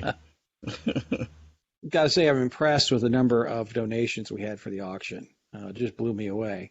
For a relatively small group, we had a very large auction, and like you said, it wasn't empty printer cartridges. It was full systems and some rare things. So appreciate everyone supporting the show that way, as well as our sponsors. We had incredible sponsorship this year. Mm-hmm. Last year when we were planning this, we made the decision, we pretty much thought we would be going into the red to do this show this year, but we thought it was important to go ahead anyway, just to keep things going and provide an outlet for people. I think it was really maybe a month before the show, we thought we might only have 20 people show up. So, so the last, and understandably, people were waiting until the last few weeks to make their plans, just because things can shift so quickly. We had presenters who were not comfortable with the mask policy and then shifted to online or remote presentations, which I don't think we'd really planned on originally. But we were able to adapt, and I think that worked out pretty well, too. So, we're not cold and inflexible. We're flexible and try to accommodate people, and the fates have smiled upon us, and it's done really well, I think. So, because of COVID, we did adapt, and we improved the show. And in the future, when we want speakers who can't get out to the show, then we'll now have the facility to handle that. And that's just awesome. I also felt that because we had originally had the full ballroom or whatever, the entire area, and we shrunk it down, and then we didn't put a partition between the speaking and the vendor areas. And I thought that actually turned out to be better. I think we should continue to do that, because then the vendors can participate and still be able to sit and work on tinker with something while they're listening to a talk. So. That worked out really well. Yeah, we just learned that because of the small facility, because we would shrunk it down. So that's really great. Any particular highlights? Any special moments? Anything like that? It's just been so long. It was just great to be able to, be in the same room with people and talk to them. It was nice. It seemed like forever, Yep. And it was way more therapeutic than I thought it would be, and it was fantastic. Yeah. Well, I appreciate the larger show, and I prefer that. Something about the intimacy of this year made it special. It was really nice. I talked to some people that normally, not that I wouldn't talk to them, but normally just we'd each have different interests or whatever. Talking about the some of the Z80 folks or people who are both, but kind of lean one way or the other. Had more time to interact with people, and then obviously was able to take in all the presentations without having to pick or choose or be distracted by anything else, because I could just look over to the other side of the room. I really enjoyed some of those presentations, and really enjoyed talking to Tim Halloran in particular. He was a really nice fella, and he and I think we're kind of at a sort of on the same wavelength about the hobby in general and what's interesting and what's not. And it's just good to, like you say, interact with people and make some new friends and or extend some friendships. Talking to Malcolm Ramey, of course, is always a good time, and he's just a good old boy from where is he from? Tennessee, I guess. Mm-hmm. Like you said, there's a bunch of good people. Talk to familiar faces and meet a few new ones. Just interact. It's great. It's kind of what the hobby is about. I'm sure I'm not the only one, probably even on the call, I'm not the only one that's not always most interested in hanging out with a lot of people, because people. But if you find the right people, it can really elevate your mood and your experience or whatever. And so definitely the reason why we do these sorts of things. I enjoy hanging out with other people that don't like hanging out with other people. Exactly. Yeah, there's a lot of smart people in that room, but very approachable. Mm-hmm. And yeah, it was nice having kind of a smaller, intimate setting there. But the other bit of serendipity is that they've opened up a bunch of restaurants right across the street. The CoCo. Yeah. That was Boise's favorite part, I think. Yeah. Well, we walked over. So that made it even nicer because it's in a downtown setting. If you didn't have transportation, you certainly had a big choice of food there on Friday and Saturday, and beer, and wine, and sushi. Boise was trying to get me to go to the club like all the time. He's like, "Man, you got to go over there to the club." it was ladies. No, but it was a nice. I don't know, was it supposed to be a work co-op or whatever you call it? One of those places you go and where you don't have an office, you just sort of check in and hang out. But they also had the variety, the food court aspect. A lot of restaurants and stuff open there, and a coffee shop, and they had a place where you get sandwiches served on waffles, or whatever it is that those young people do nowadays. And that's a cool little downtown, such as it is there in Springfield. It's a small town, but it's a nice area. It's not it's not a hillbilly elegy or a rundown place. Maybe it has been, I don't know, but it's pretty nice to hang out there now. It's a nice little part, like I said, a little part of Middle America. A nice place to visit. It is a cool place. It's close to Dayton if you're looking for other things to do when you go on these kind of trips. Dayton, of course, has the U.S. Air Force Museum. Also has a bunch of Wright Brothers stuff, and there's even a Packard Museum downtown if you're a car guy. So lots of stuff in the general area to visit. So that means add an extra day onto your trip, or maybe do that Sunday afternoon. Of course, the main thing is to come and be Tandy. Be CoCo, of course, but, you can even do that other Z80 stuff. I hear Pete really likes that. I got a question. How did I end up on a committee with 4 other CoCo guys, and I'm the Z80 guy? Well, good fortune. Well, there you go. Fortune. You get some transition, right? I was here originally, and then I had some conflicts and backed out. We brought Randy Weaver in. Now Randy Kindig has left the group for other podcasts or exactly whatever he's doing. I'm not entirely sure, but we come and go. It's just who we bring in. But we started with Randy Kindig, right? So we had another Z80 guy, but. Although he's eclectic, he collects things. Yeah. The one big takeaway from this year which I think, and we're going to implement in future years, I think, because it was a great success, was combining the speaker room with the exhibit hall, so you can enjoy everything without You won't miss missing anything. Yeah. anything. Mm-hmm. That's a big thing we learned this year. It was really positive. It was really good for everyone. And I think it's good, too, to keep everyone kind of have some easy access to the presentations because, you know, you might dismiss it, right? You say, well, they're talking about something about the Model 2. I don't do that stuff, right? But then you watch in the project and they hooked that up to what? Oh, I didn't realize you could do that kind of stuff. And and so suddenly you've expanded the hobby. Either you've expanded your thinking about the hobby, so you might do something similar with whatever interests you, or you might change and say, well, you know that those machines are actually pretty interesting. Maybe I should pick one up in the auction. Definitely a nice little cross-pollination. It's kind of good to expand out from, you know, just one machine or just a couple of kinds of machines to something a little broader without having to be, you know, everything. We can all admire Randy's Radio Shack sign and all that kind of stuff.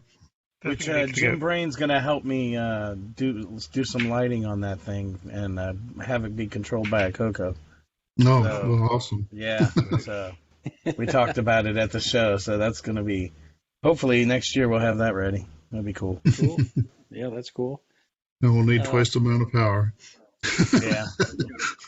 Now, in case you've never been to Tandy Assembler, listeners, on Friday evening, well, we have the Tandy Tech Track. So if you pay a little more, but you can get all the presentations on Friday.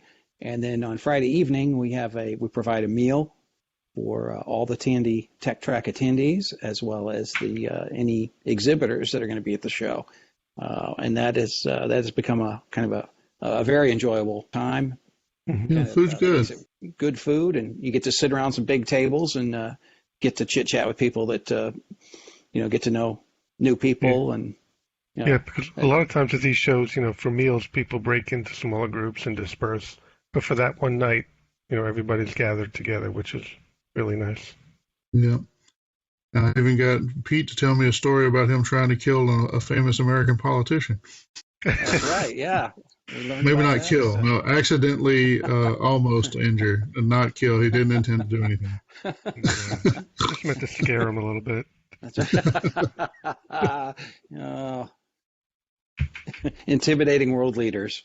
Exactly. Oh. But no, well, definitely, if you're listening, you should be able to tell. We all enjoyed the event. It was great fun. No regrets at all. None that we would have any anyway, but definitely something we're all happy to have been part of and happy to do, and so happy that we're all going to do it again. Good Absolutely. Stuff. And if you haven't come before because you are somewhat introverted, like a lot of us, or shy, like we were saying before, just come on out and have. A lot of us are like that go to the show, but we all just have a good time. We're all like-minded. And you'll just have a lot to talk about with fellow enthusiasts.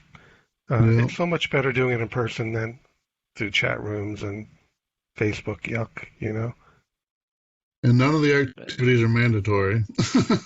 So you can just go up and, get a taste of what's going on and participate as you like. Mm-hmm. One of my favorite things was, I'm not sure I caught the name of the person doing this, but the guy who had the flatbed plotter. And did he write that software himself to convert the pictures?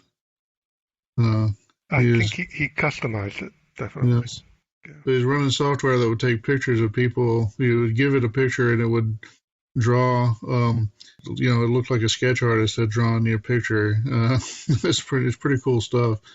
And they used to have that at Chuck E. Cheese. I think they had something similar to that. So if you don't have a Chuck E. Cheese around, it was a cool thing to go and get your picture drawn on a Tandy plotter. Pretty cool stuff. That's the kind of stuff you see people bring to their eclectic projects and do funny things that because they have a crowd that will actually appreciate them, which many of us might not have at home. or if at home, you may not be beyond your own family, and they're just humoring you. Oh yeah. That's quite nerdy, Randy. Yeah. So, definitely cool stuff going on. A lot of neat projects. I love the trivia. I thought the trivia went really well this time. Yeah, that was good. With the buzzers and everything. Yeah, that turned out pretty cool. Well, that's become a traditional event. We drag a few people that fancy themselves historians, or some that just didn't move fast enough. Make them compete. We definitely missed Ian this year. Yeah. Ian in Australia. Boise came close. Yeah. Well, it was definitely close. Now, don't take this the wrong way, Ian, but the contestants didn't miss you because they felt like they actually had a chance this year. Exactly. But the questions, I mean, some of them are goofy, or some of them are just, what year did they found Radio Shack or something like that. But then one of the questions was the Tandy catalog number, something, whatever. But whatever it was, what were the 3 voltages produced on the internal power supply? It's like, oh my Lord. And it was like negative 22 volts, 17 volts AC, and 34 volts. So it's like just crazy, You got to have that super tough question that only the super experts will get, Yeah. So Pete, you did all those questions? I did, yeah. Yeah, they were pretty good, man. I thought it was a nice mix of Model 2, CoCo, and Model 1 and 3 and 4, right? Yeah. It was good. It was definitely good. So and how about that auctioneer? Coming to Tandy. Yeah. Oh yeah, the auctioneer. Yeah. He's pretty good. He was good. Well, I'll work on it, but. A lot of fun. I've been to a few arcade auctions, so I was trying to channel that, Good stuff. John's got that technique that ekes out the last penny out of every item. That's very true. Very true. Yeah, that's guilt. Just guilt them. I didn't even mention that we were going to go broke if we didn't get another bid. And, people just opened their wallets. It was great. Yeah, we should give a shout out to Alex for helping us out with the auction. Yeah, definitely helpful. Definitely appreciate it, and he liked babysitting the table for us on and off as well. So appreciate that, good Alex. Kid. Let's give a shout out to Amy Grimwood, who did the artwork for our sponsor poster. She's done that every year, and also does our T-shirt designs. We very much appreciate that. Those were awesome posters. Yep, I've got the poster here. Been enjoying the little cartoon version of me. Showing that to my family. Yeah. Definitely a good event. I definitely enjoyed myself. I hope everyone else enjoyed themselves. Definitely hope everyone shows up the next year. Whether they showed up this year or not, you're still welcome. Yeah, we really hope that things will be back to normal next year. We're planning for the full-size show next year. We're excited about it. It's growing into be really a very good show. So we still need some, we didn't have our normal people there with Model 100s and things. We need to encourage more people, more the X86 crowd with the equipment to get out there. We've had a lot, that was down this year. We've had more in the past, but a lot of that was me. Yeah, true. Right. But it's cool to see all of the Radio Shack and Tandy computers, the Pocket computers, MC10, etc. So, great show, and everybody did a great job pulling together and making it happen this year. So, good job. Let's do it again next year. Bigger and better. Yep, awesome stuff. All right, well, I think that'll do it. So we'll now take another little break, and we'll be back with, more cool stuff. All right, Frank, I've finished checking the doors from the outside. You're all set for your shift. See you tomorrow. Good night, Ted. Being the night watchman can be a lonely job. But being the night watchman at a Radio Shack warehouse is an entirely different story. Frank can check out the newest realistic stereo receivers and Optimus speakers. Or the concert-made 600 polyphonic keyboard. And Frank gets to see all the latest Tandy color computers and accessories before you do. Like the new 128K Tandy Color Computer 3 with CM8 RGB analog color monitor. Frank's biggest challenge? Remembering when it's quitting time. Already? Radio Shack, America's technology store. Were your taxes a mess last year? Do you look at your bank balance and wonder where all the money went? Then you need CoCo Accountant 2. This home and small business accounting program is all you need to answer the 3 big questions about your money. Where did it come from? Where did it go? And what can I deduct from my taxes? Spend a few minutes with your canceled checks, credit cards, receipts, and payroll stubs. The 32K tape version stores 450 entries in a single file, 500 for disk. The 64K version stores 900 entries on tape or disk. Our happy customers say this is the most useful program they own, and you'll agree. Only $34.95, tape or disk. CoCo Accountant 2 from Federal Hill Software. Fine products for the Color Computer, Dragon, and MC10. Attention disk users! Are you tired of I/O errors and lost directory failures? No! Then you need the power of gold! Virtually eliminate dreaded disk I/O errors. The tinned connectors on your disk controller can oxidize, causing poor electrical connection between the computer and disk controller. Our gold connectors are soldered permanently to the connectors on your disk controller and provide gold contact between the disk controller and computer. The gold connector kit includes 2 connectors and complete instructions for easy installation for just $17.95, plus $1 shipping. Or send your disk controller to us and we'll install Gold Edge connectors for you for just $35.95, plus $4 return shipping. Give your computer the power of gold! From Brantex Incorporated, Color Software Services Division. All right, CoCo Cruisers. Welcome to this month's tech segment. Of course, I'm John Linville, and I will be your guide on this little technical journey. All right, so what are we going to talk about? So this time I thought we would talk a bit about CAS, CAS format versus WAV, WAV. Some people say WAV for some reason. If you're an emulation user, you may have noticed that software that was originally distributed on cassette sometimes comes in one of these 2 formats. So I thought we'd talk a little bit about it. There's a little point of contention on the Facebook group, and someone that started today were completely distinctly different. I said, well, not really, and they kind of jumped down my throat about it. So, CAS format versus WAV. So CoCo and MC10 emulator users try to run cassette-based software. They'll be faced with software preserved in these 2 fairly simple formats. Why do they exist? What are they? And how do you convert between them? So let's start with why multiple formats. The machines that we're emulating here, the CoCo and the MC10, of course, use autocassettes for storage.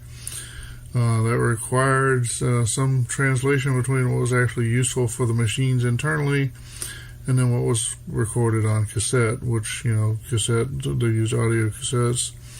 They needed audio to record.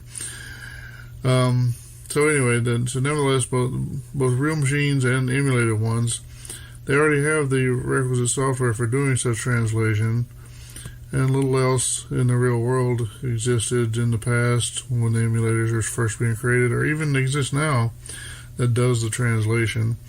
There are a few tools. So it seems clear that use of a digital audio recording was, and of course perhaps remains, the easiest option for preserving cassette-based software.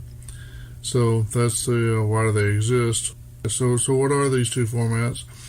So WAV is a simple PCM-based audio format, and CAS, well, it's a logical format, really. So instead of being an audio format, it has bits in it that represent, well, the bits that actually go into the computer. So let's see, well, what is WAV? So from Wikipedia, waveform audio file format, which it says WAV, W-A-V-E, or WAVE, W-A-V, due to file name extensions, pronounced WAV, and that's according to Wikipedia. So if you're one of those people who says GIF instead of GIF, I know you're not much into, respecting tradition and all that, but I call it WAV, so that's what I'm going to use the rest of this term, the rest of this segment. Anyway, WAV is an audio file format standard developed by IBM and Microsoft for storing an audio bitstream on PCs. It's the main format used on Microsoft Windows systems for uncompressed audio. Uncompressed is probably the key point there. It may have been the main format in the past. I'm not sure it is anymore, but it might still be for uncompressed audio. Although I guess there are other formats for that too. Anyway, the usual bitstream encoding is the linear pulse code modulation, or LPCM format. And, usually I find that when people say PCM format, they just have left off the L. There are other variations on PCM that use nonlinear encodings, but we won't be going into that. Anyway, so this is just, here's my own opinion, experience, whatever. Typical WAV file for CoCo software generally be 8-bit encoded, because realistically you only had a 6-bit encoding coming out of the CoCo anyway. Mono, because there's only the one channel. And you need to cover at least 4800 hertz, according to the Nyquist theorem or whatever. You're going to be encoding 12 and 2400 hertz audio waves. So to be able to encode the 2400 hertz audio wave, you need at least a 4800 hertz sample. You could sample at a higher rate, or you could even encode with more bits, but you don't really need to, so you're just kind of wasting space. But, that's up to you. Enjoy yourself. So the WAV file contains the 1200 hertz and 2400 hertz audio waves that represent the actual ones and zeros that are present in the CAS file.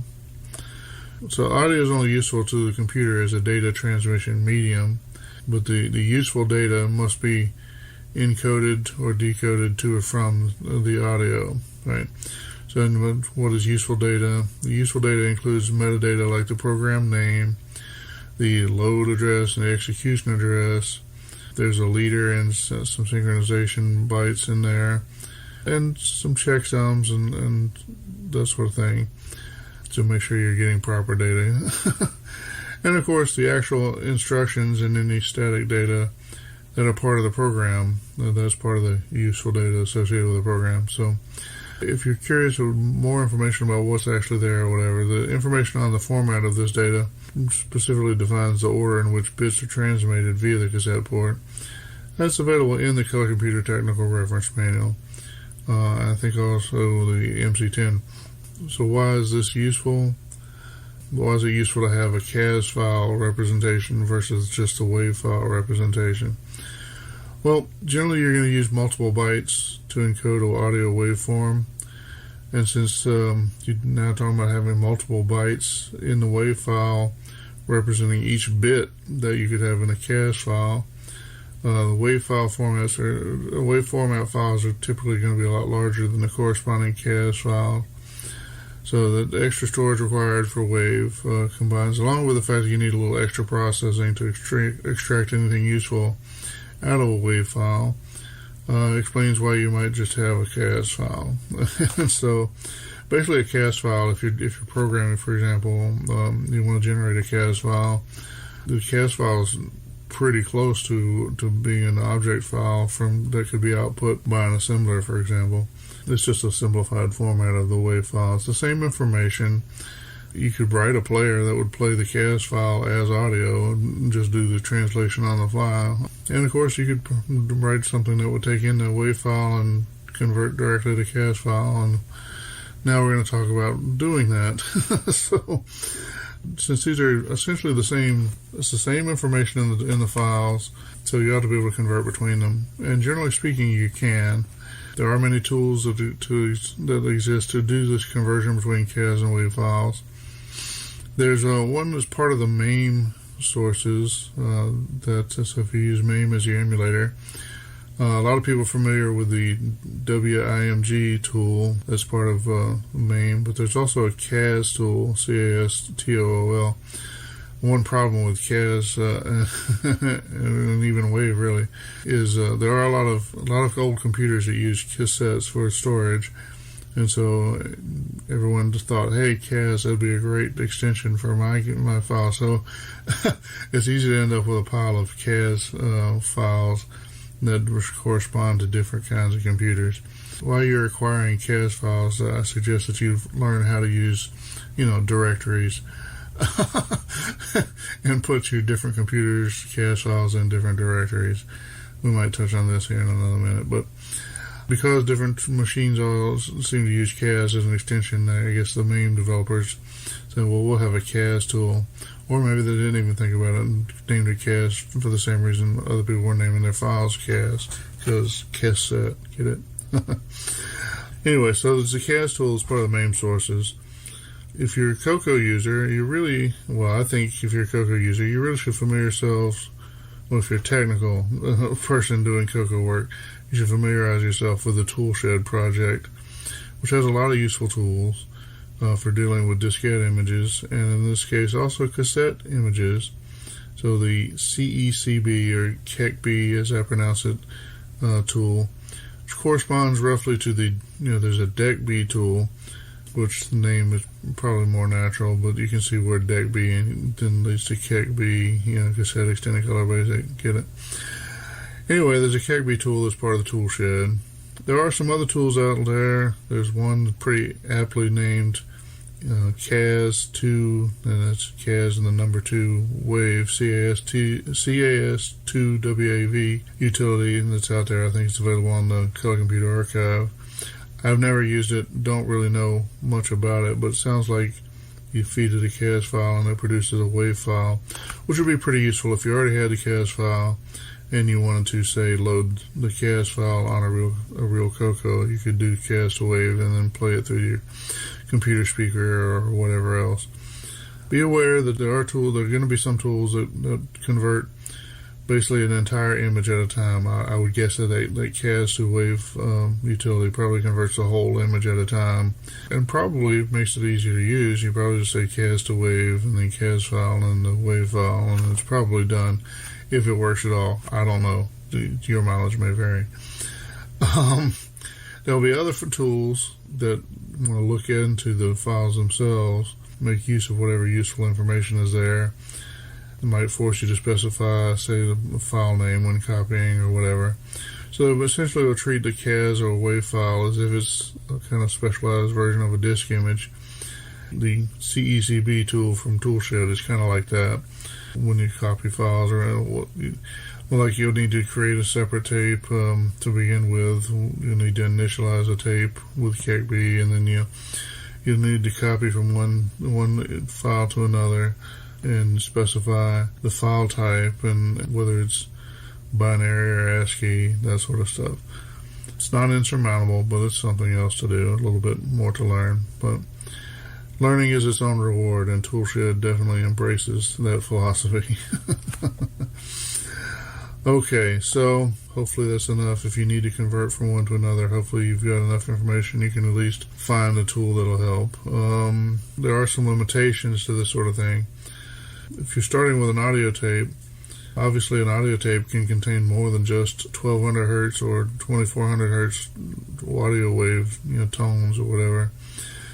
So you might have silence on the tape. You might have human readable or human understandable audio that's part of the tape. And there's really no way to represent either of those in CAS format. Silence, usually if you're creating a CAS file and you want to put in a big silence section, you probably just put in all zeros or all ones or whatever, but technically that doesn't translate. As far as I know, there's nothing to symbolize neither ones or zeros when you put something in a CAS format. If you want to create a real-world audio file from that contains human-readable stuff like that, silence or talking or whatever, you're going to have to stick with a WAV file. You can't really put that in a CAS file. So, there were real-world tapes that could have a mix of CoCo programmer data and human audio, so read-along book-type stuff. And the CoCo would control the cassette player. This is, and you could do this in BASIC with the motor on, motor off, and the audio on, audio off commands. So if you need to do anything like that, you're not going to be able to use CAS format. So just be aware. Then only the WAV format As far as I know, only Wave format has any hope of supporting an application that does something like that. Also, theoretically, you could have a stereo audio cassette, and you could have different audio on each track. So you might have either CoCo programmed or human audio on either or both tracks. You know, I don't think this really existed in real life, not anything for the CoCo. I think the Atari 8-bits could do that sort of thing, where you could use both tracks and put audio on one track and data on the other, but the CoCo really didn't support multiple tracks. If you did want to do something like this, you could probably handle that, putting different data in different files for each track. But like I said, I don't think there's any way for the CoCo really to support that. So if you manage to create such a problem, you're on your own for the solution. Okay, so we've talked about CAS and Wave and how they interact. They have some logical similarities. You know, they're physically different. The person that was getting angry with me cited an example of you could encode a doc file as a WAV file, but it doesn't make them the same. And, well, true, but nobody encodes doc files as WAV files, whereas they do encode CAS files as WAV files. So anyway, I guess you get entitled to your own opinion, but here's one of my little pet peeves, I guess. But what in the world is a C10 file? So you're going to have some MC10 users listening, and they're going to say, okay, but what about C10 files? So here's the thing. If you check the format used for MC10 tapes, you know, the logical format, which again, you should be able to find that in the MC10 service manual or technical reference manual or whatever's available. I've got a printout somewhere. I'm not sure which one it is. Anyway, if you check the format used for MC10 tapes and byte for byte against the CoCo tapes, I don't think you're going to see any difference. I certainly don't see any difference between the two. And in fact, I've fairly often been able to create cassette files and WAV files for MC10 emulation using the same tools that I use to do the same thing for CoCo emulators. As far as I can tell, there's no difference between the formats for cassette and C10. So why is there a different file extension? I don't have a good answer. The best answer I've seen is that some early emulator author was trying to distinguish between the cassette files they had for CoCo and the ones they had for MC10, and their solution was to rename the ones for MC10 to be C10. I guess they think that's clever. MC10 CAS, get it? Again, I think this is a poor replacement for putting your CoCo files in one directory and your MC10 files in another directory. I don't know. Anyway, so that was why the C10 file exists, is because somebody was trying to keep their CAS files for their CoCo and wanted to have the MC10 stuff presumably in the same directory. I don't know why. I don't think it's a great idea, but now it's kind of a standard. You know, like any bad standard with early adoption, it haunts us decades later. So, if you like using C10 files, feel free to write in and tell me how great they are. Or feel free and say, yeah, that sucks that we're using different ones. It doesn't matter. It's just a file name. That's enough on this topic. Like I said, they're just files anyway. It's not something to get upset about. There you go. If you didn't know why CAS files existed or how they're different from WAV files, now you know. And as they say, knowing is half the battle. So, CoCo forever. We'll take another break and leave you to the rest of the show. Royal Danish celebrity Lutonia Cruise Lines is proud to bring you the ultimate CoCo cruise. Join us for 8 days and 7 nights aboard the magnificent and luxurious CoCo Explorer 3. Embarkation from beautiful Punta Loyola, Argentina. While aboard, enjoy the 24-hour computer show floor. The 7-night sailing will welcome special guests William Barton Jr., Forrest Mims III, and Stephen Disney. On day 2, get your cameras ready for a brief exploration of the mysterious Calixto Island. On days 3 and 4, the spectacular Lonnie Falkland Islands. Spend your days exploring the beaches and mountains, or just stay aboard and continue non-stop computing. Each evening is culminated by capturing your choice of exotic wildlife and presenting them to our 5-star master chefs, who will prepare and serve them in a glorious CoCo Fest-style barbecue feast. Spend the remaining days at sea, programming, gameplaying, or discussing the CoCo with friends. Fares start at just $34.60 for an inside cabin. It's not just a cruise, it's a CoCo Cruise. Call your travel professional. Visit RoyalDanishCelebrityLutonia.com. Ship registry Lutonia, Milos, Panama, Luxembourg. It's spooktacular savings on scary games at your local Radio Shack dealer. Save up to 50% on best-selling titles such as 13 Ghosts, Bedlam, Dancing Demon, Haunted House, Dungeons of Daggerath. These games are sure to please you and your family as you hand out candy to anyone who knocks at your door. It's a happy Halloween from Radio Shack, a Tandy company. Welcome back to Neil's Corner on episode 77 of the CoCo Crew Podcast. This month, I'll be reviewing yet another superb release by Glenn Hewlett. He has now brought us a perfect conversion of the arcade game Defender by Williams Electronics. Defender was originally coded in 1980 and brought out into the arcades in 1981. I'll tell you, Glenn has definitely been on a roll bringing us quality arcade conversions lately. I also like how he keeps consistent with the game front-end menus and keyboard selection, such as selecting 1 or 2 player game, along with how many credits you'd like. Also, just like Joust, which he recently converted, there's a config program to remap keyboard controls and other settings such as monitor type and difficulty. In order to play this game, you'll require a Color Computer 3 with 512K memory and a floppy drive, and or CoCo SDC or Super IDE controller. This game is huge in data size and is a multi-disc game. If you are using a CoCo SDC, you can mount each disk image in the appropriate drive number, or you can just swap the disks using the swap button on the actual CoCo SDC. When you're done playing the game, don't just power off your CoCo. Press the break key and run the save program. It will save your high scores to disk and tell you it's now safe to power off your CoCo. The graphics, animation, and sound are top quality in this game, just like the arcade. I was super impressed hearing the digitized audio effects playing through my stereo speakers I've got hooked up to my CoCo. Another cool feature Glenn coded into the loader of this game is while you wait for both floppy disks to load, he displays different enemies you encounter in the game, and underneath them he shows how many points each one is worth. These little finishing polishes proves how brilliant Glenn's coding is, and his attention to detail is incredible. For those of you who have never played Defender, it is a side-scrolling shooter game. You must shoot down waves of invading aliens and protect astronauts. Defeating enough aliens will advance you to another level. The border at the top of the screen changes color on each different level. As the levels progress, the game gets much more difficult, and different types of enemies appear.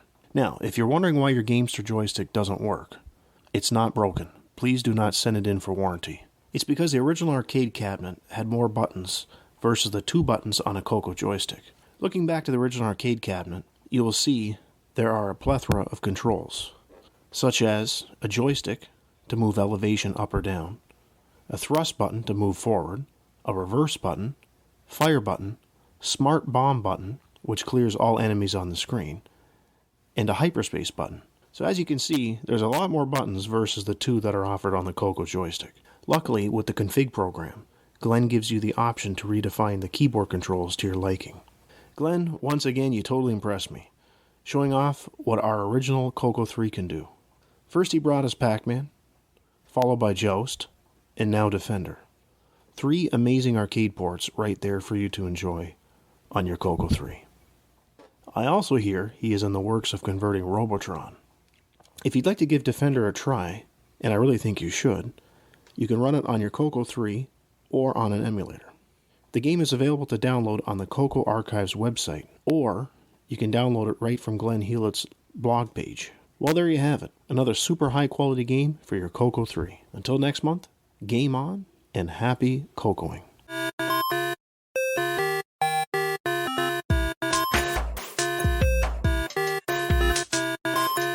listening to the CoCo Crew Podcast.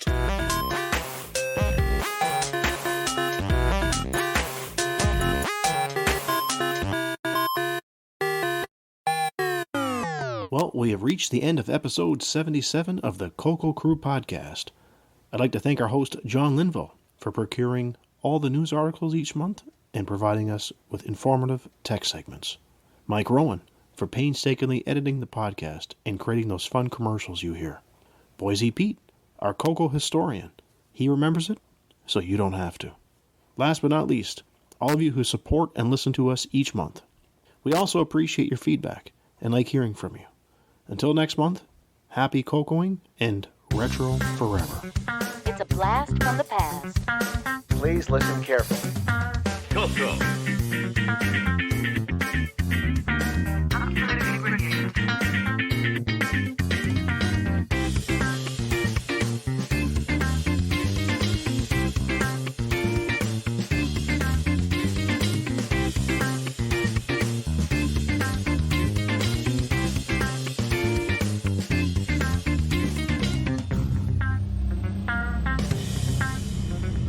CoCo. CoCo. CoCo.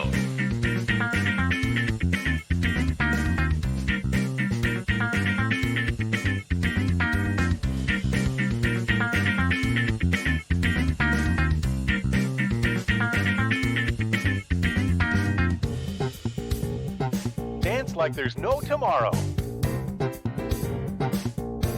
What is this crazy rock and roll music anyway? It's a blast from the past.